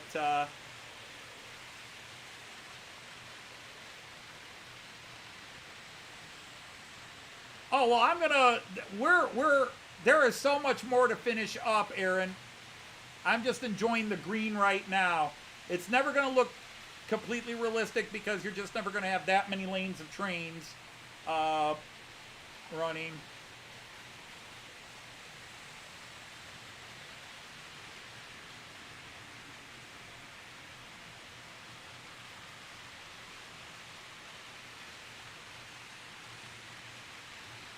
Technically, in this picture, you can see 7 lanes running. Thank you. Because, yeah, I will go back and put, I use a brown wash. And I find if you put a brown wash over scatter grass, it creates a very trodden down dirt look. Even better than just, like, painting a mud scene or... you just put the mix down I put, and then you put some browns, wash on it. You make a brown wash, and you let it dry on, and it just creates a very trodden down area that a lot of people walk through. The grass struggles to grow. And then, yeah, I'll go back and along the ballast, I'll add various colors of wash to create a dirt effect. But I've got to finish the scatter grass, and then I will do some probably 1 mil and 2 mil. I don't think I want to do any 4 mil static grass, but 1 and 2 mil static grass.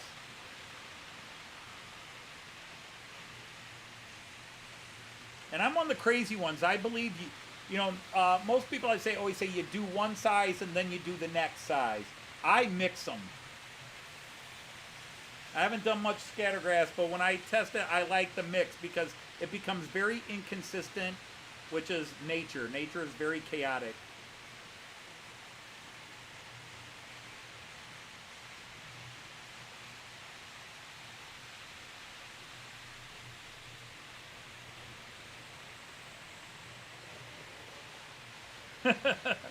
Direct intercity cross kingdom steamers. Yep.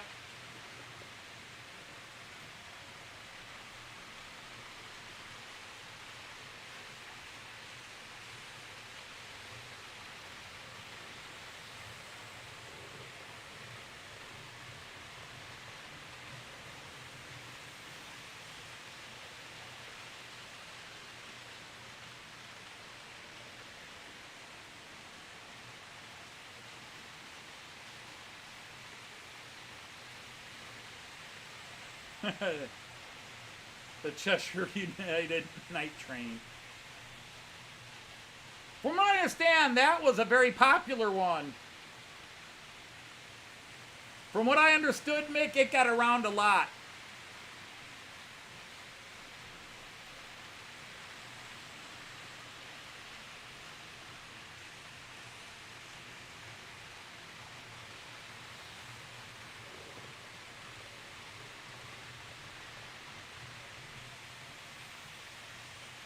And sadly, Mick, it had the...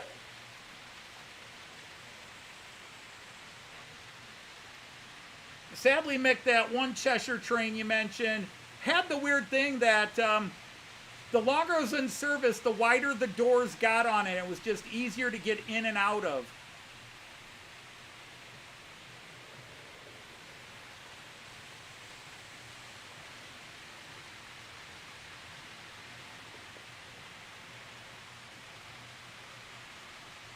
Yes, I actually did know that one, EFO. It was in Italian, so they didn't really think about it.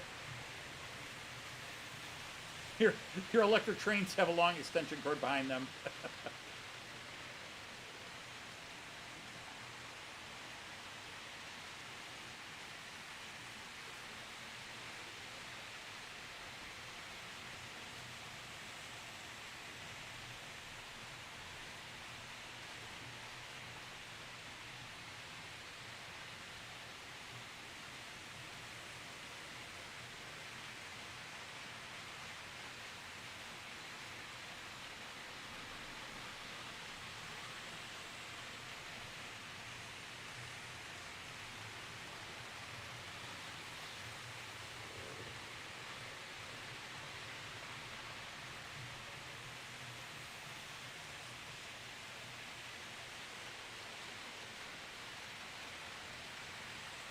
Yes, it is. The winds have changed.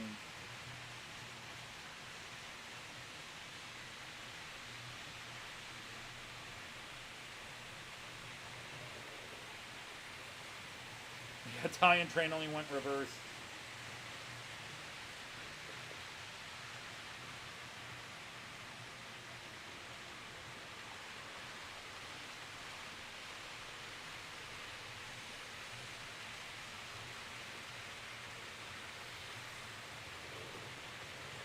Well, there was the Greek train, Mick, but the drivers kept wanting to drive it backwards and into all the wrong tunnels.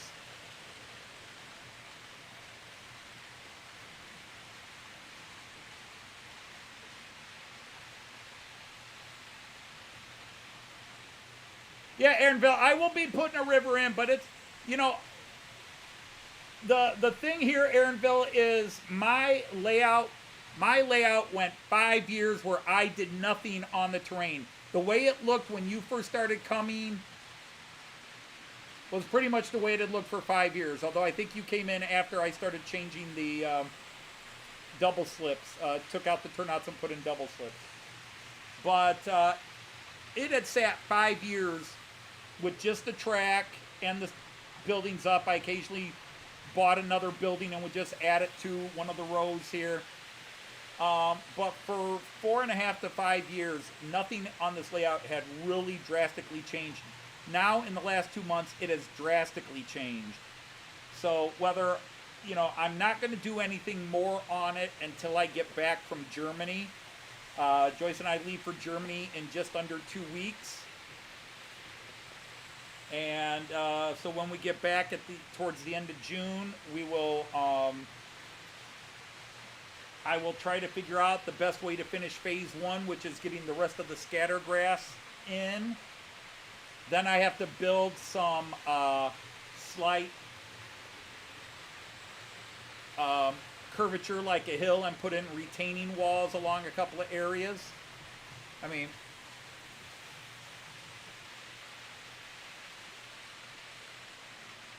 that's a good one, Chris.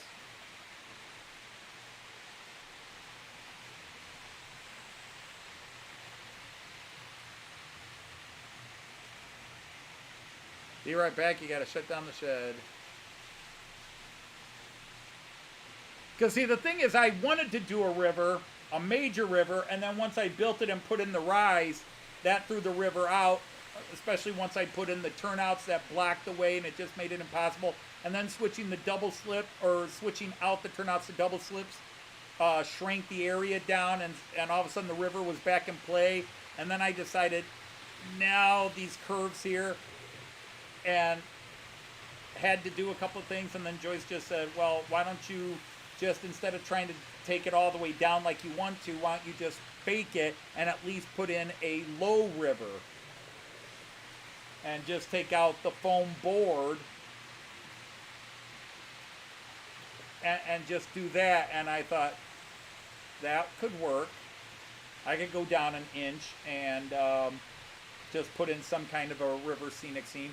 But the thing is, I have to build the river off, and then I'm going to just cut a section of styrofoam out of the foam board where the track is, take out the track, cut the section out, set the river scene in, and then blend it in with more glue and scatter grass and static grass and such to blend it in, and then call it good.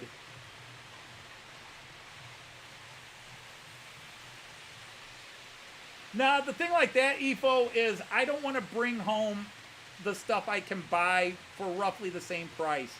I can make the river scene here myself with my own tricks from Wargaming. The Hornby, as well as other shop, is going to be, I am looking for specific locos and rolling stock. There are very specific things I'm looking for. And sadly, Hornby is early in the trip, so I might be conservative at Hornby.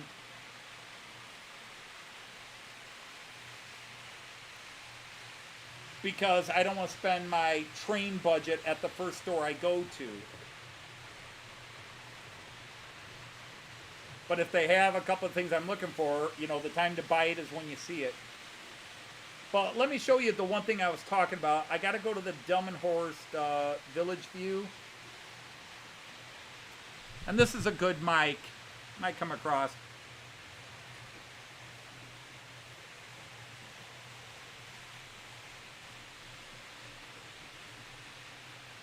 But I have to put in a small hillside right here.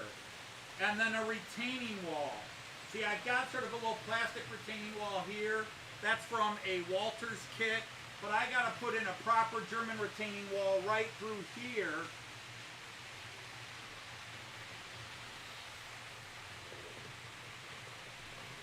And then retaining wall here,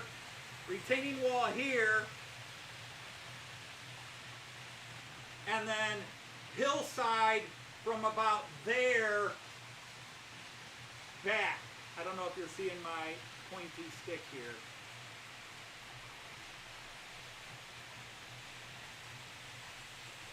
Did my camera freeze up? No.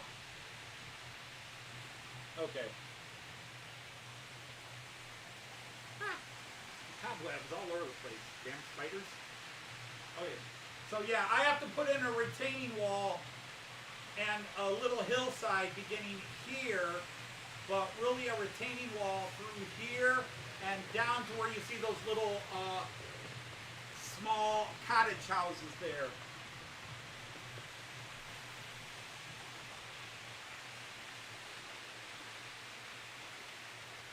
So I've got the stuff to do it except for the retaining wall. One of the things I'm going to do is Joyce and I are going to go down to Delmenhorst while we're in Lubeck. We're going to go down to Delmenhorst. And I want to look at some of the retaining walls that are near the station so I could get the right type to put on around that section. Then I will rebuild Delmenhorst with some of these buildings and other buildings and get the Fowler car system going. Yeah, actually, we're running low on Woodland Scenic stuff here, too. They're not resupplying very quickly. And sadly, I assume that is, but it becomes a political discussion. Do all teachers come with a pointer? No, we're just very good at making anything into a pointer. This is actually a piece of balsa wood that I used to make some wargaming scenery, and it's what's left.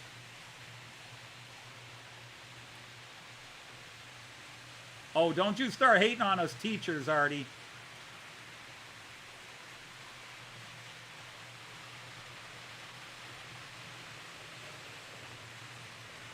We teachers are good with pointy things. All right, Evo, take care. Good night. Thanks for stopping in.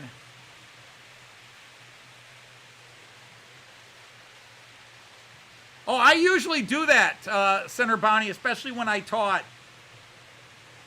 I did have pointers because I'm a big guy, so I'd have to stand away from the board and point at things on the board. So when you look right here, mein Schüler, this is what you will see.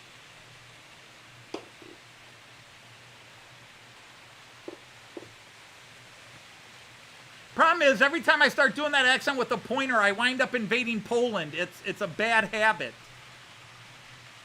You give me a pointer and a German accent, and all of a sudden, I've got tanks rolling into Poland. It's not pretty. In fact, I'm banned from going to Poland anymore. Or I have to speak in a totally American accent if I go there.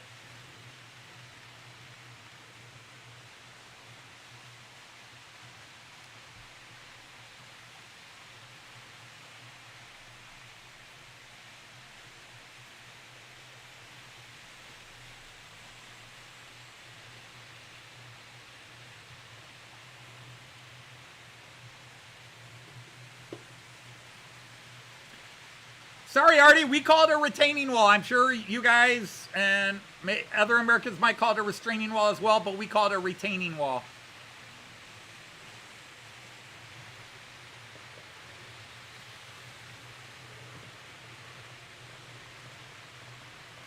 Hello, Eric and Willie and Kara from Von Don Eisenbahn. Hey, team, how are you? Eric, Willie, Opa, Kara.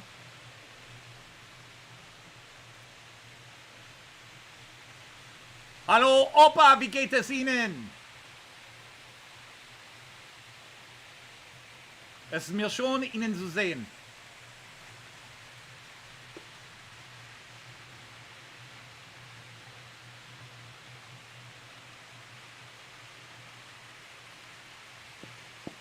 We call them retaining walls. Or at least in this part of the country, we call them retaining walls.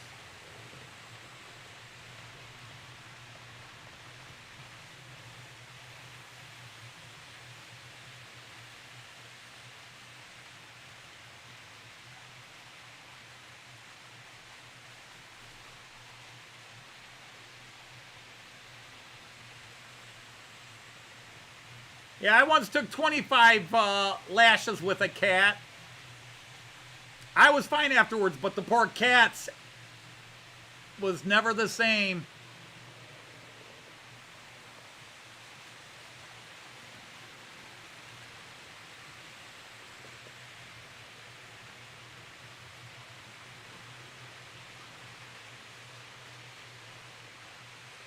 So yeah, other than the container wagons, nothing I'm running today up above is Era 6.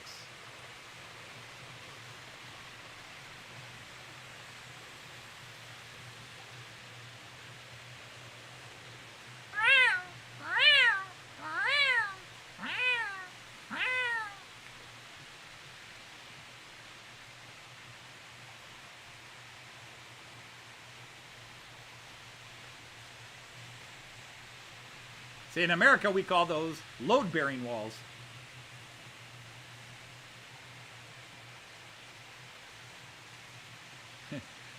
Mick likes a bit of restraint. Oh, Mick plays on that side. I see. Yeah, you have restraining orders.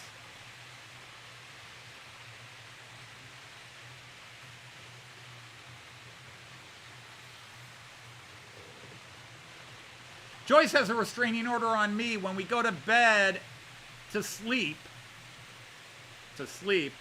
I have to stay at least 2 feet away. For my own safety, because that woman just flops and flops and flops all over in bed.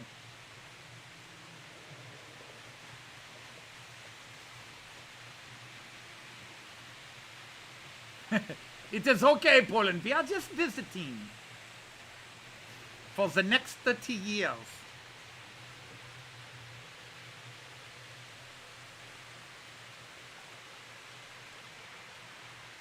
That's okay. The original Poland is mostly in Belarus now. Poland took a giant shift to the left after World War II.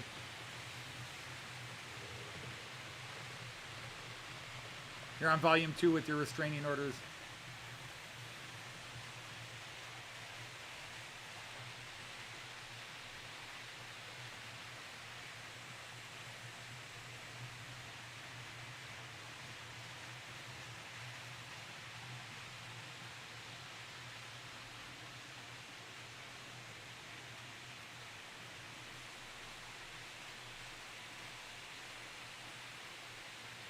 Wow, we lost a bunch of viewers. Apparently, they didn't like something we were doing.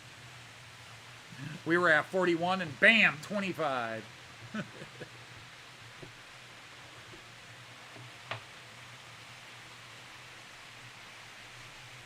You better stay away from the Nestle's factory.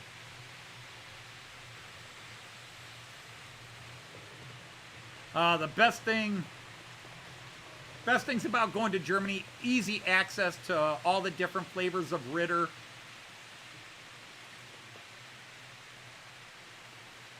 Really good bratwurst and bread. And Artie is going to get introduced to the greatest meal in the world. Schnitzel Schweizer Art. Schnitzel Schweizer Art. The greatest meal in the world. Sorry, Artie, I don't know if it was supposed to be a complete surprise, but Artie is actually going to Europe the same time we are, and we're actually going to meet in a couple of places.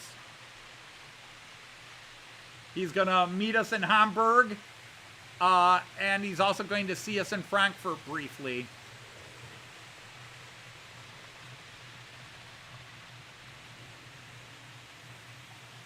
Yeah, they fitted quite a few casters. They just loaded it on the rail system and dragged it over. Who's talking whom? Well, Artie, since our trip was planned way in advance, and then you decided to go to Europe, I think you're the stalker. I think you're the stalker. Even if you've arranged it that you're going first, we were already going. Well, you were sitting in lockup because of your Coke Zero habit. Joyce and I had already planned this trip.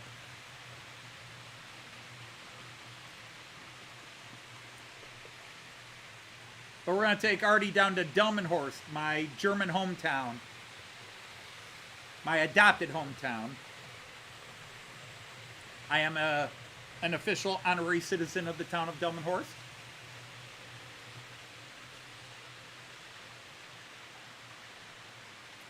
Deutsche Frühstück ist ausgezeichnet. but it also depends on where you're at as to what's going to be a German breakfast, because the standard German breakfast is just a plate of meats, cheeses, bread, butter, and various sauces, and throw what you want. So I might have a Brötchen mit Salami und Käse und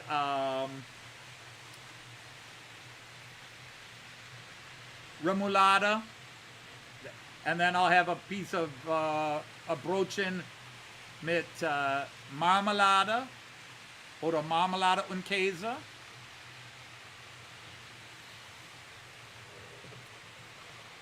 I love it. It's just, that's the other thing. I love when Joyce and I, because we now stay in places. In the old days, we used to stay in places for a couple of days, or with our students, it was day trips. But after our trip in 2017, Joyce and I decided we needed to stay in places longer, like a week. So we hit the town, we go do some grocery shopping, we stock the fridge of wherever we're staying, and then we pack our lunches, we eat a European breakfast, we go to the bakery to get bread every couple of days, and then we might go out to eat.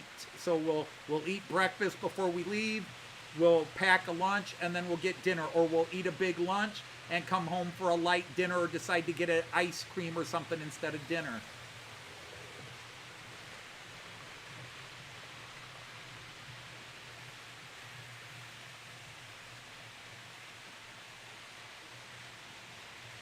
You don't need to. Most places you'll find somebody who speaks English.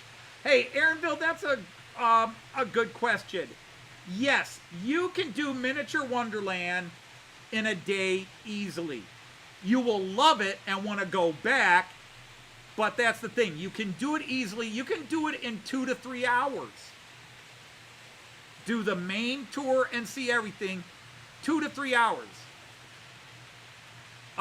Joyce and I did the behind the scenes tour in 2019. We did not do it in 2023. Or maybe we did it in 2023. And it was very pleasant. It was very nice. You got to see how some things operate. But yeah, it's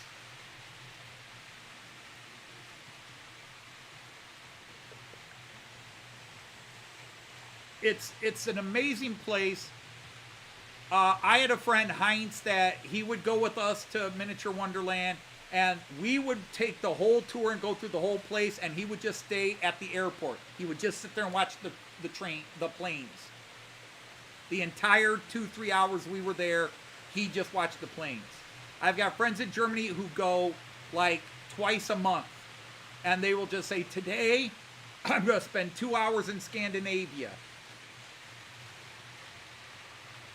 Now, because of how much they've added in the last couple of years, I would say 3 hours is probably a better and fairer time to see everything. But the last time Joyce and I were there, we did it including what they had done already in South America and Antarctica. And we did it in just over 2 hours. And we had Jean Ricard with us.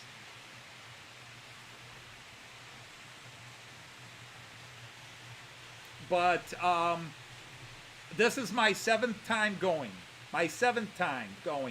And anytime I go to Germany, it's we're going to be in that area for a couple of days because we're going to Miniature Wonderland. And it's the one place that Joyce is always cool going back to. Joyce knows we're going to Miniature Wonderland, and she never even thinks like, Anthony, could we give Miniature Wonderland? She's like, how are you going to fit Hamburg into the trip this year? Like one year we were all in the south. So I started in the north and then we went south.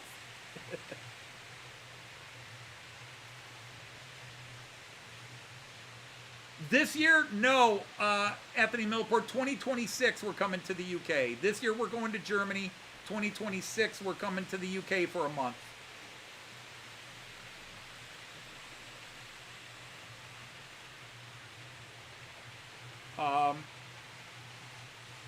I'm hoping Joyce is retiring in 2026, but she really is adamant she wants to go to 2027. because that will change things. If she decides to retire in 2026, we're going to come to the UK in September, October, so we can go to Getz again. If she's not retiring, then we're coming in June, because she'd have to be working that following October.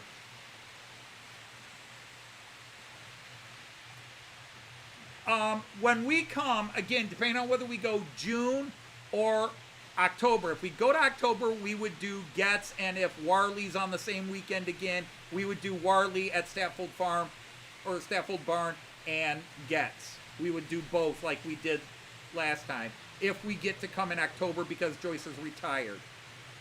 If we come in June, what we're doing is, right now the plan is, since Joyce, I can't talk Joyce into retiring, is we're going to go to York, and we're going to have a weekend, like a Saturday or a Sunday day, and we're going to go to the York National Railway Museum again, and just invite anybody who wants to come, and do it on a weekend where maybe it's easier for people. Because we did that in 2022, and we got to meet Carl, Bang Got Your Junction here. We met Alan Dragon Junction, Leslie Gilpin from Leslie Gilpin Railways, Andrew McDonald from March West Junction TMD, Richard Brown from Trains in the Attic, and Robert from Robert's Train Set. We also met Tim J.D. Dowd separately on that trip, Philip Page, Jim. We spent the day at Jim from Hover Motion's house, and I got to see his layout, which is epic. Philip Page. And then we also spent a day at with Alan Wiles from Dragon Junction, as well as seeing him at York. So he's in Hertfordshire. So I do that. So we thought doing the York thing, because Joyce wants to go to York again. That's another place Joyce really liked. We loved York when we were there. We loved the whole UK. The worst thing you can do is pick favorites. But Joyce fell in love with where we stayed in Cardiff and the heart of Cardiff. She loved Cardiff, but she also really loved York. And I liked York too, but she loved the Jorvik, the Viking Museum, and we had a great time meeting everybody we met from, and I forgot Lee from Anfield Road, Lee and Jackie. We met them in Liverpool. So I apologize to anybody I forgot in the list of people we met in the UK in 2022. So we want to go back, and it's going to be hard to go and keep meeting people in individual locations. So we thought, just like we did at York, but this time we'll do it on a weekend and try to just invite people to come on that haven't met us or want to meet us again. And we'll give plenty of advance notice that people can maybe get the day off work if they want to, or it'll, and it would be on a weekend. I believe they'll still have part of the museum closed because they've been renovating it.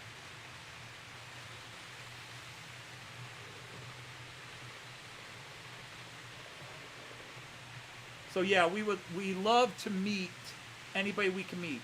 The only thing we know about the trip for the UK, because I usually don't start planning one trip until I'm done. So right now, in less than 2 weeks, Joyce and I are on a plane, and we're spending about 4 weeks. We're spending a few days less. Normally we spend about a month. We're spending about 23, 24 days because Joyce wanted to cut the trip short because she wants to be back by the end of June.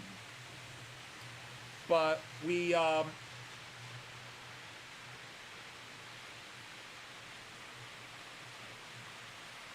Come on, where is it? Let's do that one for a bit. But we want to go to,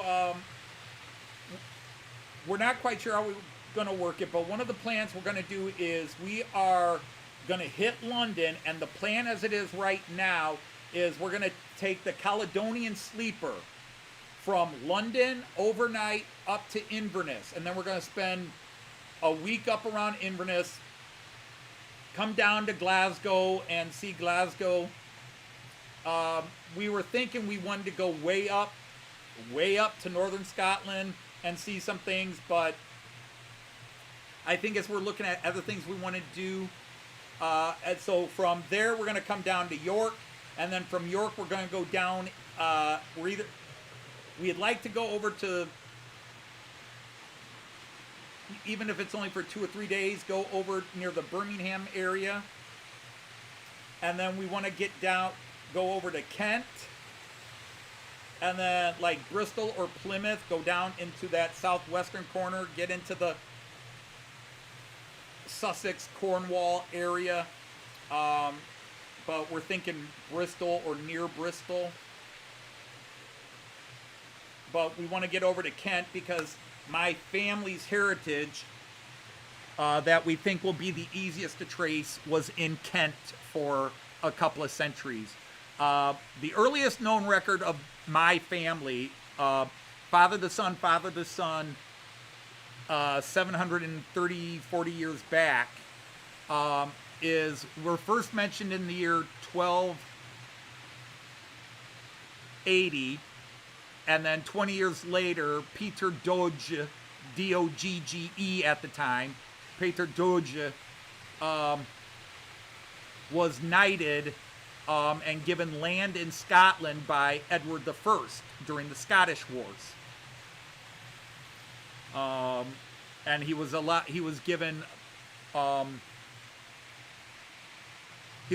to create a heraldic device, which is, there's a translated copy of the declaration from the chancellor or whatever that Edward I had describing the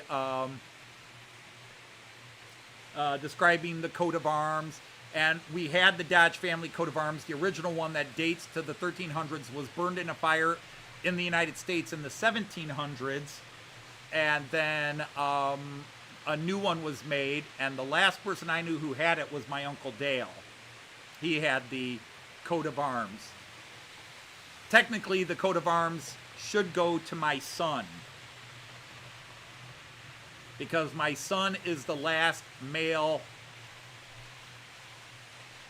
Dodge of this particular branch of the family, which is oldest son to oldest son of oldest son of the oldest son all the way down. Other than technically my dad was a younger son, but his older brother had 2 sons, but those 2 sons all had girls, and so the bloodline has died on that side. So we are the cadet branch now, but we're still direct line from the eldest sires. And so the coat of arms, when my cousin Greg dies, should go to me and then to my son.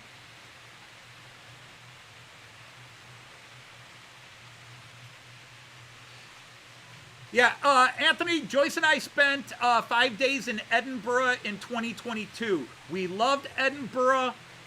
It's beautiful. We enjoyed Edinburgh. We loved where we stayed in Edinburgh. At the risk of being maudlin, our greatest joy in Edinburgh was that we got to meet Chris Whittingham, the late Chris Whittingham from Hales Heritage Railway. We met him and hung out with him for about 4 hours, and then he died about 6 weeks after we left the UK. But Chris was an awesome guy. Loved Chris. And we just had a great time the 4 hours we spent with them. But the only negative I would say about Edinburgh was, man, we were living in the heart. I mean, we were one block back from the main road, you know, where the statue of Robert Burns is, and the castle is up on the hill in the background, Edinburgh Castle, and so forth. We were one block back. What was it? Rose Street, East Rose Street, something like that. I'd have to re-Google it. And, you know, all we had to do was walk out of our apartment and take about 50 steps, and we could see the castle and the Robert Burns statue. But the crowds from the train station going down, what is it? It's not Prince Street, is it? Is it called Prince Street there? I'm going to have to go to Google Earth.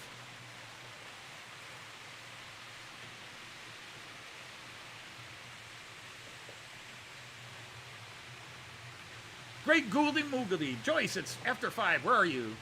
Now, she had a heavy workload, so I kind of expect her. It's Princess Street. Okay. I've got everything marked on Google Maps. I'll re-look it up. But we loved Edinburgh. We had a great time there. We went out. We took a bus. It took about an hour. We took a bus out to the beach near the Firth of Forth and got to see the bridge, but we waded into the ocean there. Well, okay, the North Sea there. Well, actually, it's actually an inlet bay, isn't it, at that point?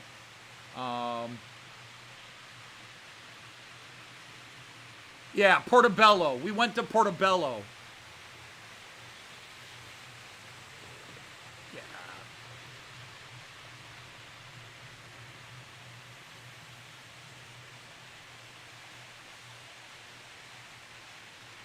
Yeah, it's Princes. Princes. Princes, like plural for a prince. Princes Street. And we were on, yeah, good memory. It was Rose Lane. And we were on,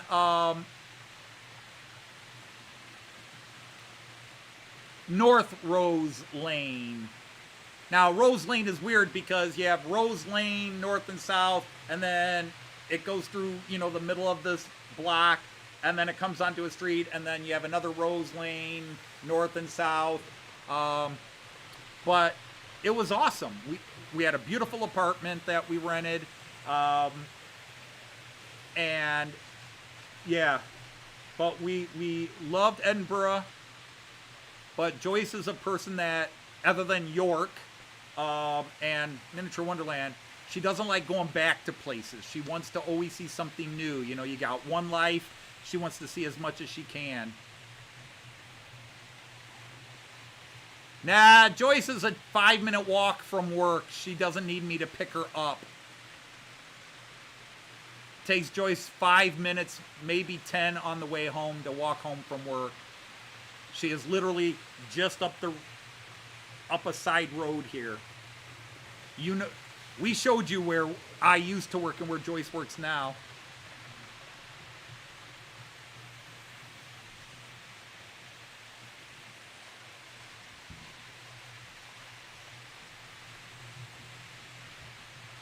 I think I hear her coming in.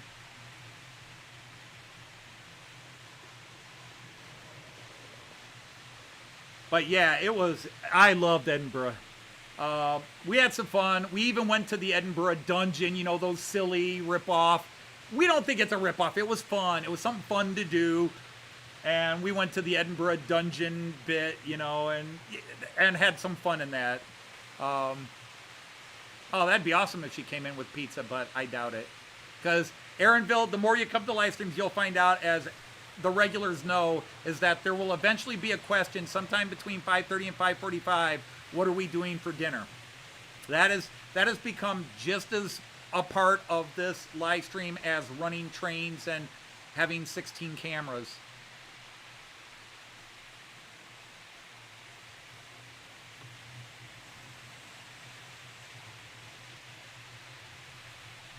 But, yeah, so this time we want to go to Inverness, see Loch Ness, but we want to get just a little bit higher up in Scotland. Now, if money and time were a little better, we'd love to go way up into the northeastern section of Scotland, the most uninhabited place. They've got a couple of Neolithic areas that are much more impressive and cooler than Stonehenge in London, which is such a tourist thing anymore. But these are really cooler and more impressive. Like to get up into there. So we're going to go up to Inverness, and yeah, we'll probably go to Loch Ness and go fishing for Nessie. I'll dangle my worm and see if she bites.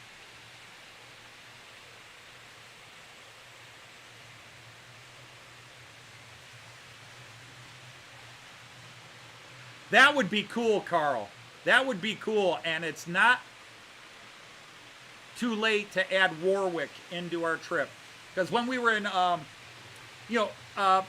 could I think I've explained it before, but when we went to Edinburgh, we were supposed to do an extra day, and we were supposed to go down to Culloden, the Culloden battlefield, which is, really south of Edinburgh.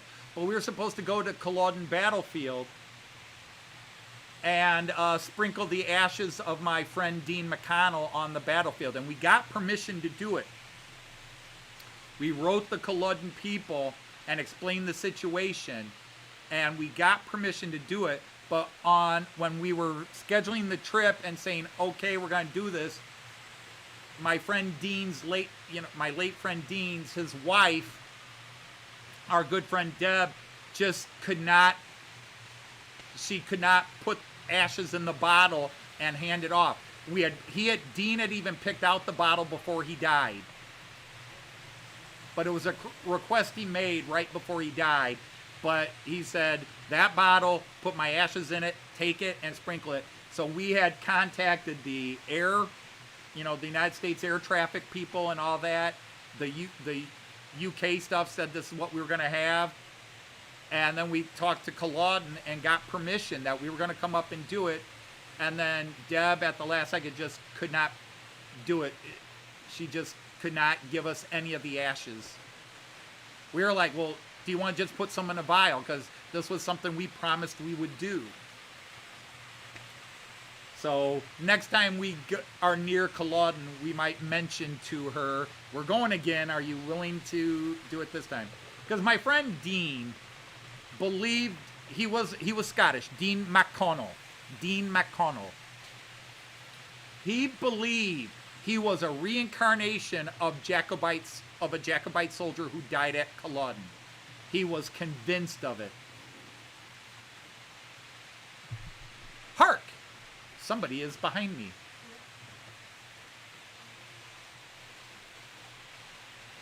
Chat rate 0. Nobody's chatting. You got Warwick Castle tattooed on your back. That's cool. Yeah, Andy, there are, and it would just be cool to see, but I don't think we're going to go that far north. We're going to go to We're going to go to Inverness and then do what we can in Inverness, take a trip down to Glasgow. Rather than stay in Glasgow, we're just going to do like a day trip to Glasgow. Here, let me give you a microphone. Oh, thank you. All right, hello, everybody. End of the school year, busy. So hi, Tom. Two Toms. Hi, Andy. I'm waving. No, you can't most see. drum sets have to have 2 Hi, Toms, don't they? Colin. Hello, Southern Cross. Hi there, Carl. There you go, Artie. In honor of you, Hi, she's wearing her Anthony Sydney Middleport. shirt. I am. A shirt Hi, bought in Mick. Sydney, Australia. Yep. Hi, Mick. I'll wave at you, too. Hi, Valley. Oh, anybody else that I missed? What? Oh, get on the breath again. Oh, you just got Dino and Chris Yeah. and Aaronville. So, Dino! Hello, Mick. And seriously, if you guys did not catch Hey, Joyce's... Anthony. Hi, Aaronville. Hi, Manchin. Should know who that is. I'm going to guilt some of you into this. If you did not see our latest song, Oh, the Elton John parody, go check it out. But check it out on my channel and give it a thumbs up, please. And then go to Joyce's channel. And the same video is there, but so- at hey, Dino. the end of her video is a different Hey, turn my volume way down. is a different audio mix, except I don't want to call it a mix because it's just Joyce's 3 takes merged together Right. with no audio effects. It's just her singing with herself 3 times. Yeah. And it's the best version. Singing If I that had 3 done times. that if I'd done that Yeah, version you ahead of started time, on it would that. have been the main video. Yeah. So, yeah, it'd be nice if y'all watched it for me. Give me a lot up. It'd be nice. So anyway, if you haven't hit the like button, please, ladies and gentlemen, please hit the like button. Yeah, okay, I appreciate that. I'm gonna copy my channel. Or just copy that one. started. I don't think they're... Okay. Da, da, da, da, So, da, hi, da, Merch da. West. Da, da, da, da, da, da, da, da. So, I don't know. I always thought it was kind of a whiny song from Elton John, to be honest. But it It's works one of the out few alright. Elton John songs I like. Yeah. And I like Elton John even less Yeah, now. so hopefully I said hello to everybody.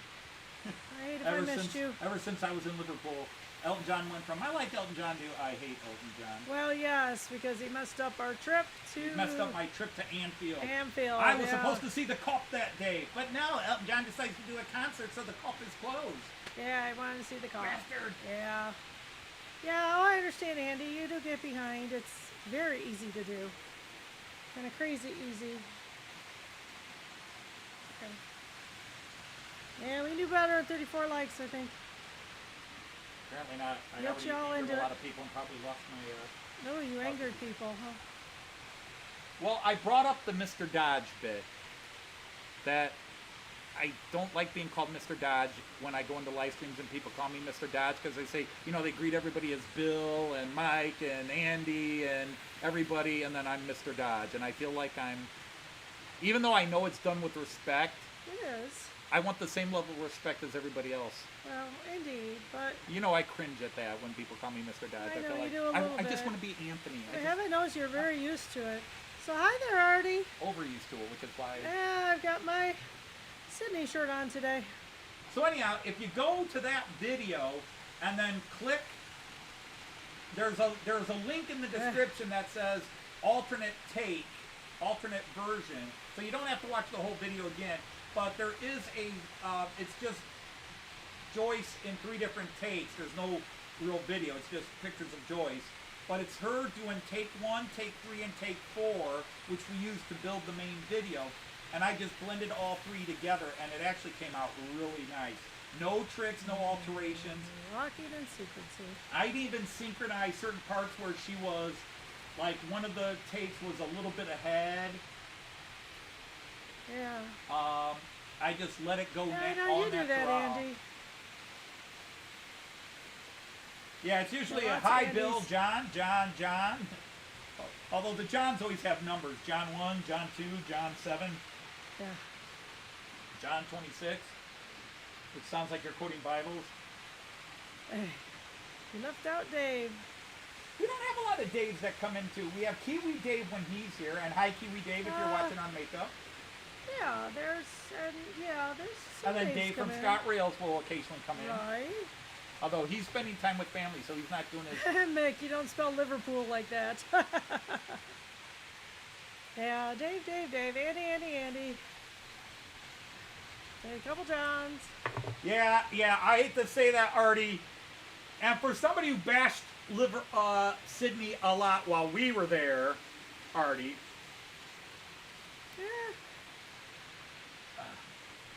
Yeah, Sparky's a Dave, yeah. Sparky's a Dave too. All right, so we do have a lot of Dave, Daves. Daves, I yeah. sit corrected. Yep.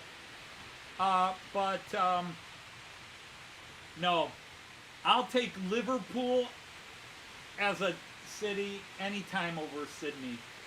I'll take Liverpool any day. Liverpool is an awesome city. I love Liverpool. He's got a lot of years ahead of you. Yeah, he was bashing Melbourne, not You Sydney. bash Melbourne Not Sydney. more. Yes. Let's put it this way. You bashed Melbourne 100%, Sydney about 50%. But yes, you did enjoy Well, you love and where help you point are. out the cool things in Sydney. Now, we did like Sydney, Yeah, we did. but it is an overpacked city, and I understand why. I get the geography and that it's a massive city, 5 million people, almost 5 million people, and it's Not a very all big squeezed area. into this Yeah. little coastal area, so they can't Hi, really Randall. expand. Randall's here. Hey, there's Sir Randall. Hi, Sir Randall. Hope you're well. Has our grandson been in? We've Have never you? been to Adelaide, so we can't speak. Yeah. Yeah, we haven't been. But Liverpool, again, I know I have a bias because I'm a huge Beatles fan and I'm a He's Liverpool had Reds a fan. Liverpool But love for a very long time. When we went to the That's a lot of UK, competition. of all the cities we stayed at, Liverpool just had the coolest vibe. Edinburgh was awesome. We loved Cardiff. Hi. Hi, Lee. Staying in pick up Bangor. there. While we were in Bangor, we got to spend the day with Alan from Dragon Oh, no Junction, worries at all, Randall. Conwy, and Carnarvon Castle. Uh-huh. Beautiful region up there. Sure Even was. the bay side area of Bangor was very pretty. We enjoyed watching the tide come in and out with the boats just sitting on the muddy ocean bottom, and then the tide comes up and just watching them. We had fun doing that, silly as that may sound. Yeah. We had fun just watching the boats, doot, doot, doot, the water level rise, and the boats suddenly up. We had a little time to kill, so it was We had some all time right. to kill. Yep, But we like to do that. we You know, did. It just was, yeah. Oh, yeah. sit and stare at a He part of the slows- world he that's slows so me down needless. because he knows it'll interest me too, so watch it. What? You slow me down a little bit just to make sure I sit and watch something I find interesting sometimes. I think it goes both ways. There'll be Yeah. times where I'm way ahead and you stop like, honey, are you seeing this? And I'm like, no, what? And then you come back out, oh. Yeah. And then sometimes you're getting way ahead, and I'm like, yeah, honey, come back. Yeah, that's true. We do that. it goes both ways. Yes, it does. It goes both ways. Yes, it does. But see, I always will try to put Joyce on the spot and say, well, what was your favorite bit about? What was your favorite And I place? don't like that. And she yeah. hates it. She gets mad when I talk about falling in love with Cardiff. She fell in love with Cardiff, but she's like, yeah, but I loved everything else too. I know, but you definitely had sort of a, your first sea change was in Cardiff. Your second one was in Melbourne. Yeah, okay.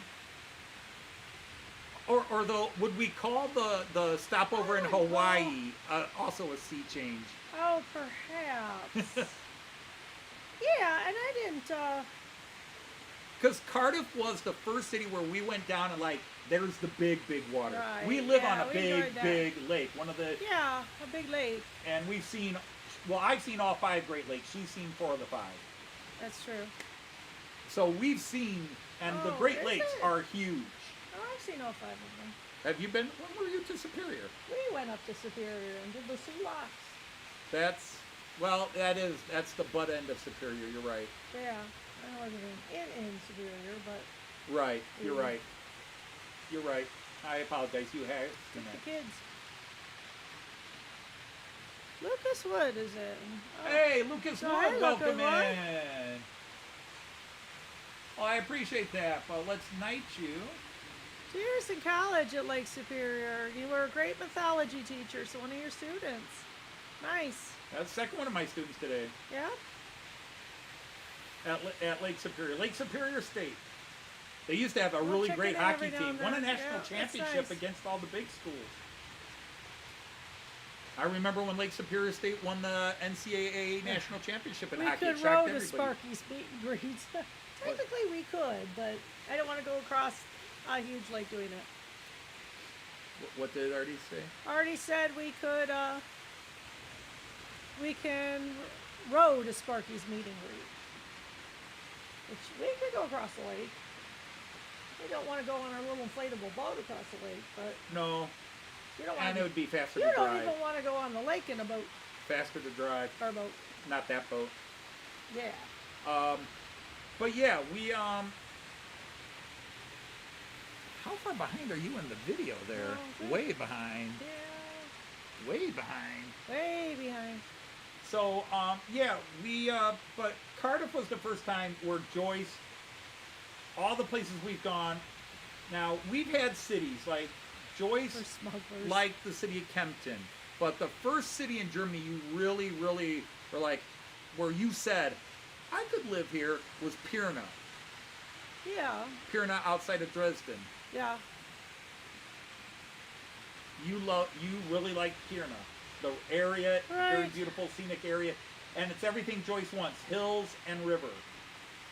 Sure makes me wonder, why do we live in Toledo? Because this is where we were born. It is. Yeah, we didn't leave home. And a certain wife who shall remain nameless, when I had an offer to leave far away to rivers and mountains, didn't want to be that far away from her family. Yeah. Well, Yeah. hello, Now Jeff's they're Trains. gone. Welcome into our live stream. We're winding down into the last Half an hour. sixth of it. 5 out of 6 phases are done. We're gonna start Oh, phase 6 soon. want to order a pizza for dinner? Okay, who do you want? I don't know. I can order Jets here. Pardon? Want to do Jets again? We can do Jets again. Okay. I order it now. Well, hello, Alan Reynolds of Buckland Hi, Junction. Alan Reynolds. Well, apparently it's Jets Pizza. That's what's for dinner. Oops.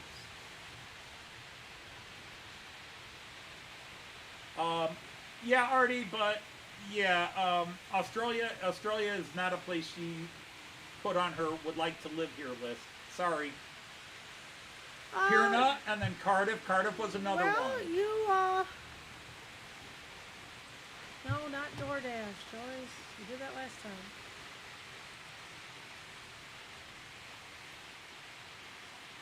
No, that's menu picks. Menu with. Scroll back up. I think you passed it already. No, that was door, oh. No, You no, mean no. Jets Pizza. Did you type it in wrong? There's Jets Pizza. This is Monroe Street. So we'll go down and click on website for the one you want. Monroe Street. Glendale. Yeah, Glendale. But anyhow, but Cardiff was the first one where we got there. She loved the little house we stayed in. And once we figured out how to move around the city, walking down to the big bay, she loved the big open pedestrian area, the castle, all the shops. We discovered a lot of great places to eat. We discovered Mrs. Potts' chocolate house. Right. Oh, the Matilda cake at Mrs. Potts. Best cake I've ever had in the world. You do it half and half again? And then what was the, yeah. Okay. And then what was the ice cream place we liked so much? Right. That was also a chain. That's a chain because we found it again in Liverpool. But Cardiff was, again, she got to see the big water where we walked down to the bay and looked out like, yep, the United States is out that way, and you just see the big water and see the real ocean tides coming up into the bay. We loved that, both the inner bay and the outer bay. Cardiff was a beautiful town. Do you want a crust flavored? We don't need it flavored. I don't need it flavored either. Okay. You know, I love the bread. Right. The cheese bread. Actually, Okay. I like the Jets. Okay. So yeah. So Cardiff, Pirna, and those are the. But when we were down in Melbourne, Artie, it was when that storm was coming in, and if you remember, I was telling you about how Joyce won't stay outside that long in that weather with the wind blowing and the rain horizontal. And Joyce stood out there watching the angry ocean at Black Pearl Beach or Black Beach, whatever it was. And that was a big moment for her. Not that she'd want to live there, but that was that, oh my God, this is awesome. Yeah, it was just a combination of everything. Yeah, so I was already having a Testing coffee. 5 coupon codes. Testing. Sorry guys, we're just doing our dinner while we babble about that.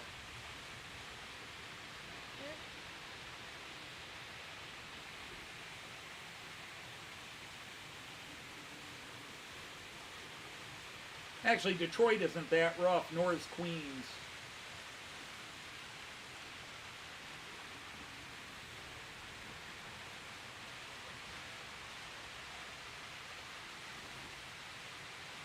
A lot of bad press and jokes.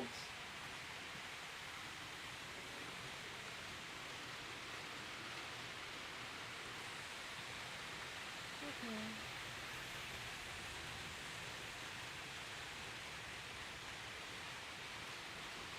So don't worry about that. Just, I just want to make sure it's not doing anything. okay. You probably didn't click that hard enough.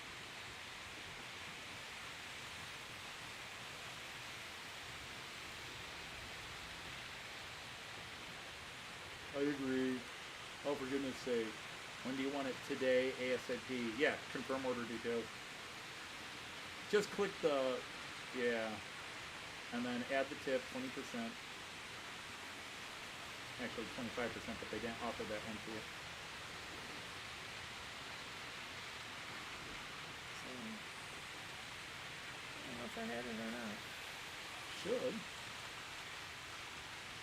That's your bank card. That's not the credit card. Yeah, which That's is your fine. debit card. As long as you know all the other information. You're not on any screen. I don't remember what it is, so yeah, I'll have to go look. I don't know. I'll be right back.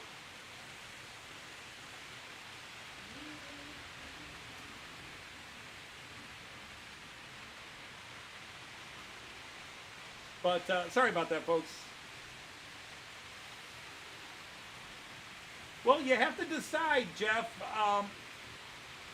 You know, the more track or more lines you add, then does it ruin your sense of the picture you want. I did not worry about the picture. I wanted as many lines running as I could, which is why I have so many lines running. I am about how many trains I can run, not about how realistic my scenics are, although I am putting in realistic scenics to make it work.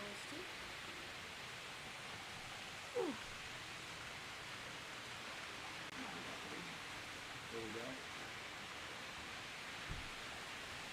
But we're... Oh.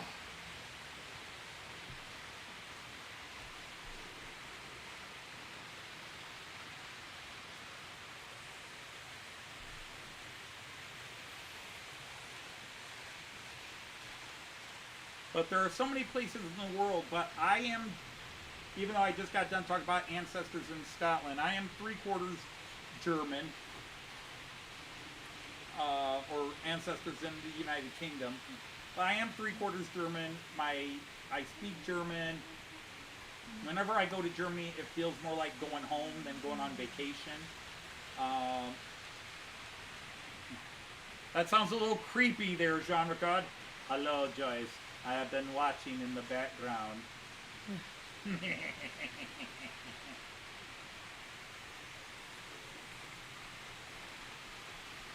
So yes, again, I mentioned it a while ago, but yeah, Jeff here is, I don't want to say too new, but relatively new into, at least new in my world. I subscribed to him a few weeks ago. Great channel. Former, or I don't know if you're retired or not. I thought you said you're retired. National Park Service firefighter, so an amazingly hectic job when called to duty.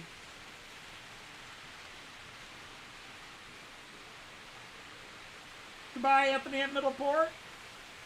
Thanks for popping by. It's always good to see you, or at least see your name in the chat, because we don't really see anybody. The only people who get seen are you and me. Yep. Yep. Yep. All right, bye, Anthony. But, so we joke about sea changes, places where Joyce really got to see the big water, because you've been to the Atlantic Ocean once when we went to Delaware State Beach. Mm-hmm. Right. And that, you saw the big water, but it also wasn't that much different than being on Lake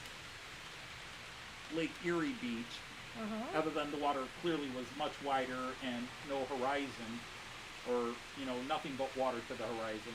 But it kind of got shortened and ruined because there was a swarm of jellyfish that kicked us all out of the water, so we didn't get to swim in the ocean very much. Yeah.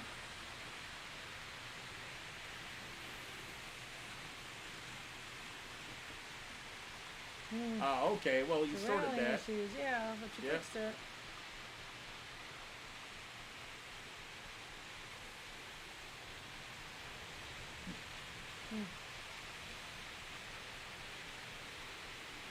Yeah, Artie is going to meet us in Hamburg, and then he's going down to Munich.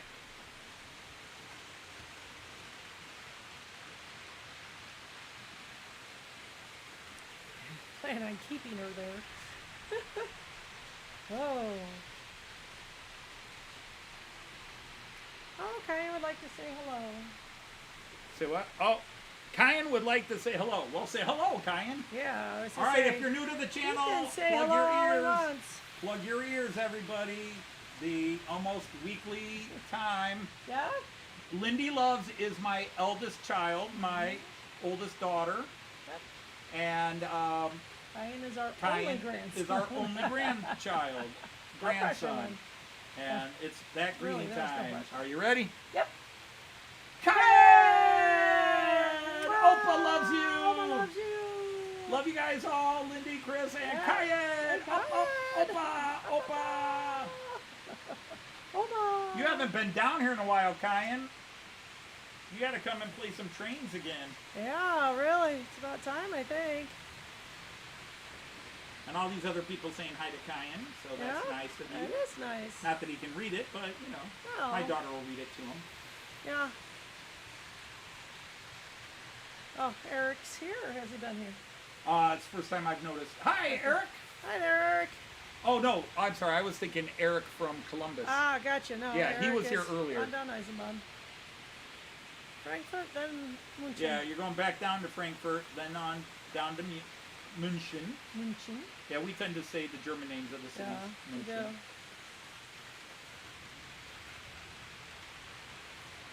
World War II rebels here. One or two. World War II. Okay. So hi. Yeah, 1968 to 1986. Woo! 1986, that's when I started my career. That's a long time ago. Yeah. Well, my brother's born in '68. Yeah, your brother was born in 68. Mine came in 69. Mm-hmm. That's one of the things why we meld. Yeah. We both were sort of Second to last in the next family. to last. and Next to a last in good-sized big family. families. Mm-hmm. We can relate to each other. The only difference is I was the first of my gender. You were the last of yours. Yeah. You had 3 older sisters. I had 3 older sisters, so we Right. both related that way. We both had Right. 3 older sisters. Yep.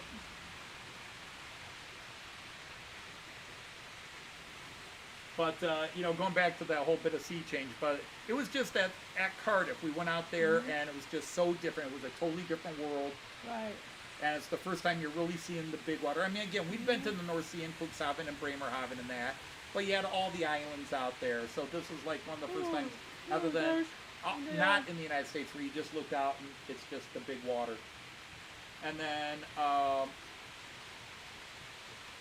putting trains away to make room to get others out. I remember when you, It's give and take, isn't it?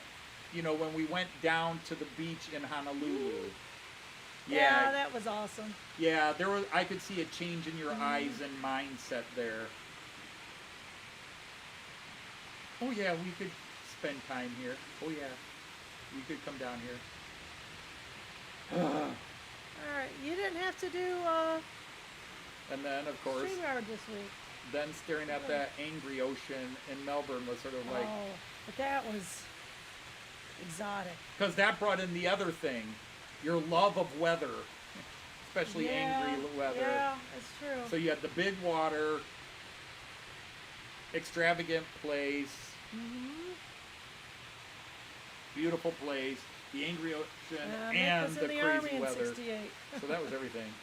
Yeah, really quite Joyce a was combination. still in diapers in of something. '68. Yeah, probably. Yeah, you might have been getting out of them by then, but not till later in '68. There you go, you do. Just to make some of you feel old. That's not, hasn't been,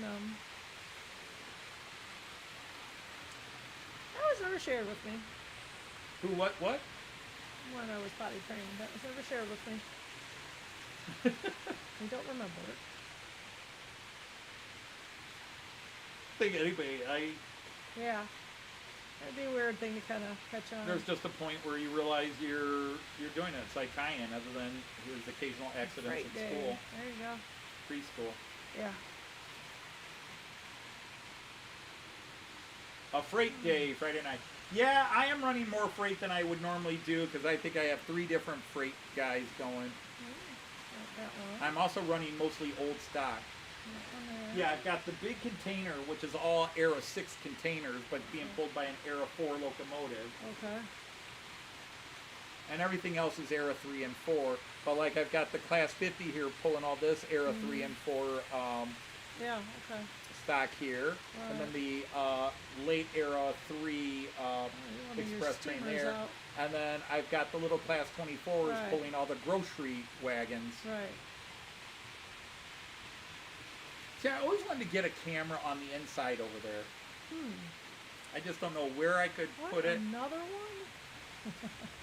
What? Another one? I probably 14? can't add any more.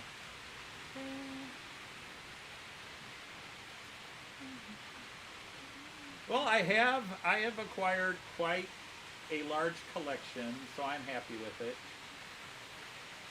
But again, some people want the very realistic layout and everything. I was just about how many trains could I get running. The more trains I could run, people go, why do you have 6 Andy. lanes running? Because I couldn't get 7 running. Yeah.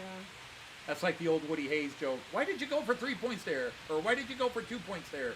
Because I couldn't go for 3. What, more cameras? I don't know.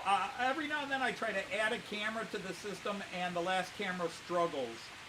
I think I am out of conflicting ports. Or non-conflicting ports.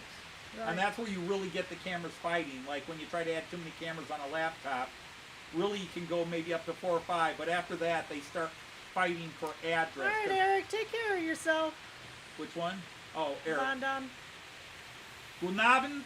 Guten Abend, Eric. Rainbow tortellini. Einbahn tortellini. What?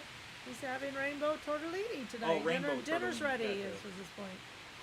So I don't think Mrs. Von Dom was in. You made me an administrator. Hope I don't mind. No, I don't mind. You may mind after a while when I come in like, this. I am the new administrator, and this Facebook page will be put into order. If there's one thing we Germans need, it is order. We like to have order, and we like to give orders. You, stop with the horrible texting, learn how to freaking type and spell correctly. You will be shot and has to leave the Facebook page.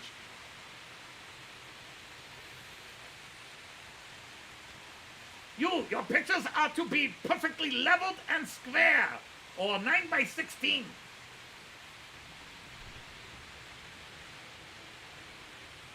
Nine Dunkopf, proper focus.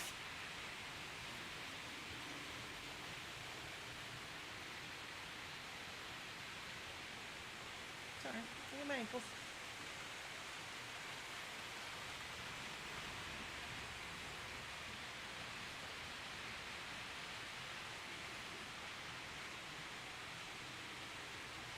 Nine. Yeah, that's to be really high. Oh God, Raymond. Oh. Yeah. There is no stereotype in the world that comes more true than We love the sound of German kids, our boys or Deutschen girls. Freunde. Aber der Kind. Ach. Schluck. All right, goodbye, Jeff. Take care.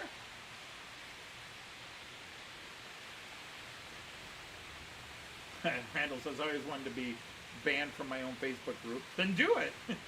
Yeah, really. Makes for a good ASMR Yeah, video. I agree with you. They do actually have a, Yep, you can zone out. it's a very rhythmic sound. All right, take care, Lee. We will see you later. Hi to Jackie in the distance. Oh, hi, Jackie. Hi, Lee. Of course, I'm not happy with my Liverpool team. They've All right, lost. bye, Jeff. They got embarrassed by Chelsea, and then they blew a 2-0 lead and tied their next game. Like, yeah, we won the league. We don't have to play anymore. That's about it. We won the league. We don't have to try to win any more You games. just sort of coast from there, yeah. Oh, sorry, I'm starting to yawn. Ay, ay, ay. Yes, I have more work than I did yesterday. I am a first seven frito songs. bandito. Test degree. The other group's science test degree. Here, it's Friday, 5:48. I know, no You school. can forget about school Yeah. for a couple hours. I'd like to get plants, but I don't really want to go on the weekends because it's too crowded. We always go on a weekend. We usually do. We usually do because that's when we're both available. Yeah. I keep thinking evening. Oh, well, we'll just elbow people, I guess. I already think We it's gotta- late. We always go in and half the flowers are gone. You're like, why are all the flowers gone? Because everybody else bought them in April. Right. I did not buy my flowers until after May 15th. That's why we True. don't have a wide variety of flowers.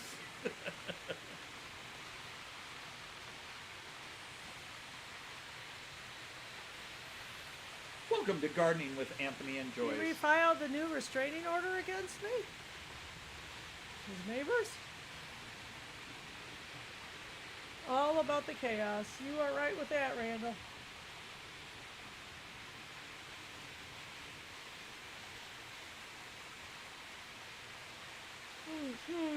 We're all about the chaos, about the chaos, about the chaos. Stop. We're all about the Don't write chaos. another song yet. No, like hell I would do that song. What do you mean don't write another song? I've got so many Oh. already written. Yeah, I know, but then you write a new one. You could sing this one, Joyce. Somewhat debatable. I but ask I you do my now. best. I ask you, Joyce, do you think you could sing this song? And if I get Half a the time I tell maybe, you, I don't continue. know. If I get an I don't know, I squash it. Yeah. I asked you about Elton John, and you said, yeah, I think I could. And you sing it beautifully. Now, it hasn't been watched.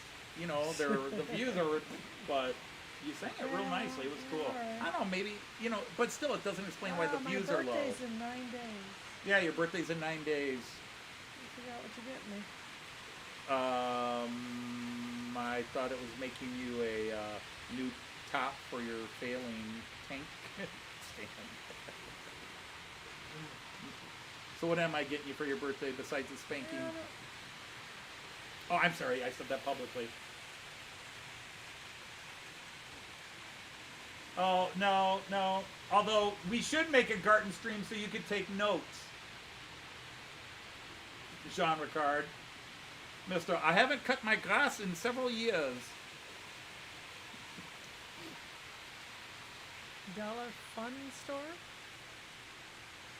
A dollar fund store, what? That's the one your friend runs? I have no idea what this is. 9 chapters in the book, and the chapters are fairly long, and I have 5 days. I might just double them up because what the heck are we doing? You See, know? the thing is, the song is a forlorn song. Elton It John's is, Goodbye yeah. Yellow Brick Road. But it's about determining to go on. It's a positive song in the end. But you sang it with the exact right emotion in each line. You sang it with the right emotion, and other than the Learning. one line I could not get you to sing right, where you kept adding words to try to make it fit the rhythm. So then you just kind of sing it and just skip the last 2 Fredo beats. is going to have a run-in with the teenage great-great-great-granddaughter of Matt Clark and Bill McGill. Oh my goodness. Well, hang on. That's too many greats. It wouldn't be that far back. Yeah, I don't think that far back. It is Great, 1800s. great, great. Yeah, it should What, be every 3 greats. 20 It should be years? 3 greats. 25? About every 25 years would be a generation.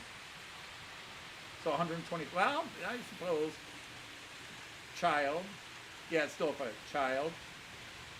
Grandchild. Yeah, Great that's what I grandchild. thought. Yeah, okay. Great great grandchild. Yeah, very eclectic for sure. 3 greats. 3 greats. Yeah, maybe 4. Child, grandchild, great grandchild. So 3 greats, but not 4. Yeah, okay. Especially if she was being a teenager.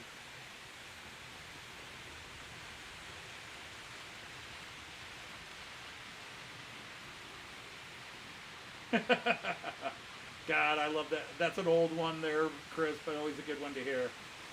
It's different countries at time. The porch is tepid. They're amazed. Hans, why haven't you spoken before? Well, up until now, it was satisfactory. I am a psychiatrist. Well, whatever, you know, so 3 greats in there. So anyhow, yeah, a teenage great-great-granddaughter. See, he's now the problem is he's taking these and he's creating bloodlines that I now have to think about. Yeah. He's moving beyond the And creator. the worst is he actually did something smarter than me. Do you remember when I did the little commercial and it was Buster Twanger, the great-great-grandson? Yeah, right.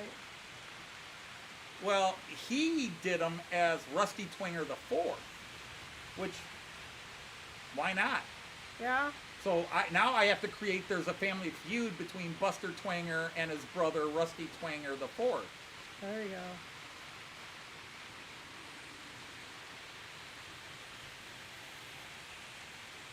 Oh, God. I'm a grandfather. I don't know.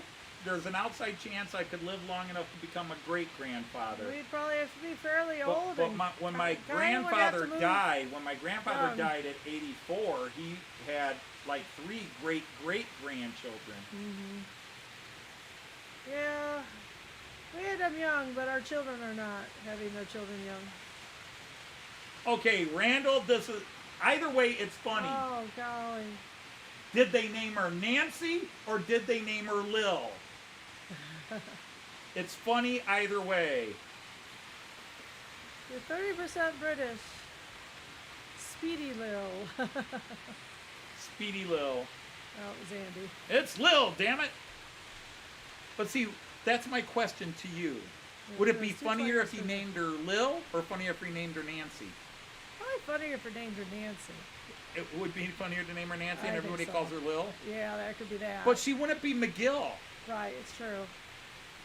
unless So she it married does involve the McGill, song. like, which would be weird because Mom is McGill, but she married Clark. Yeah. Now she is Clark McGill. She did hyphenate her name. Did Liberated she? woman that she is. Yeah, she's Clark McGill. Oh, gotcha. Okay. She's Lil Clark McGill. We She's have Lil to wait McGill until Clark. the episode She's not ends. Clark McGill. She's McGill Clark. She's Lil McGill Clark. She did hyphenate her name.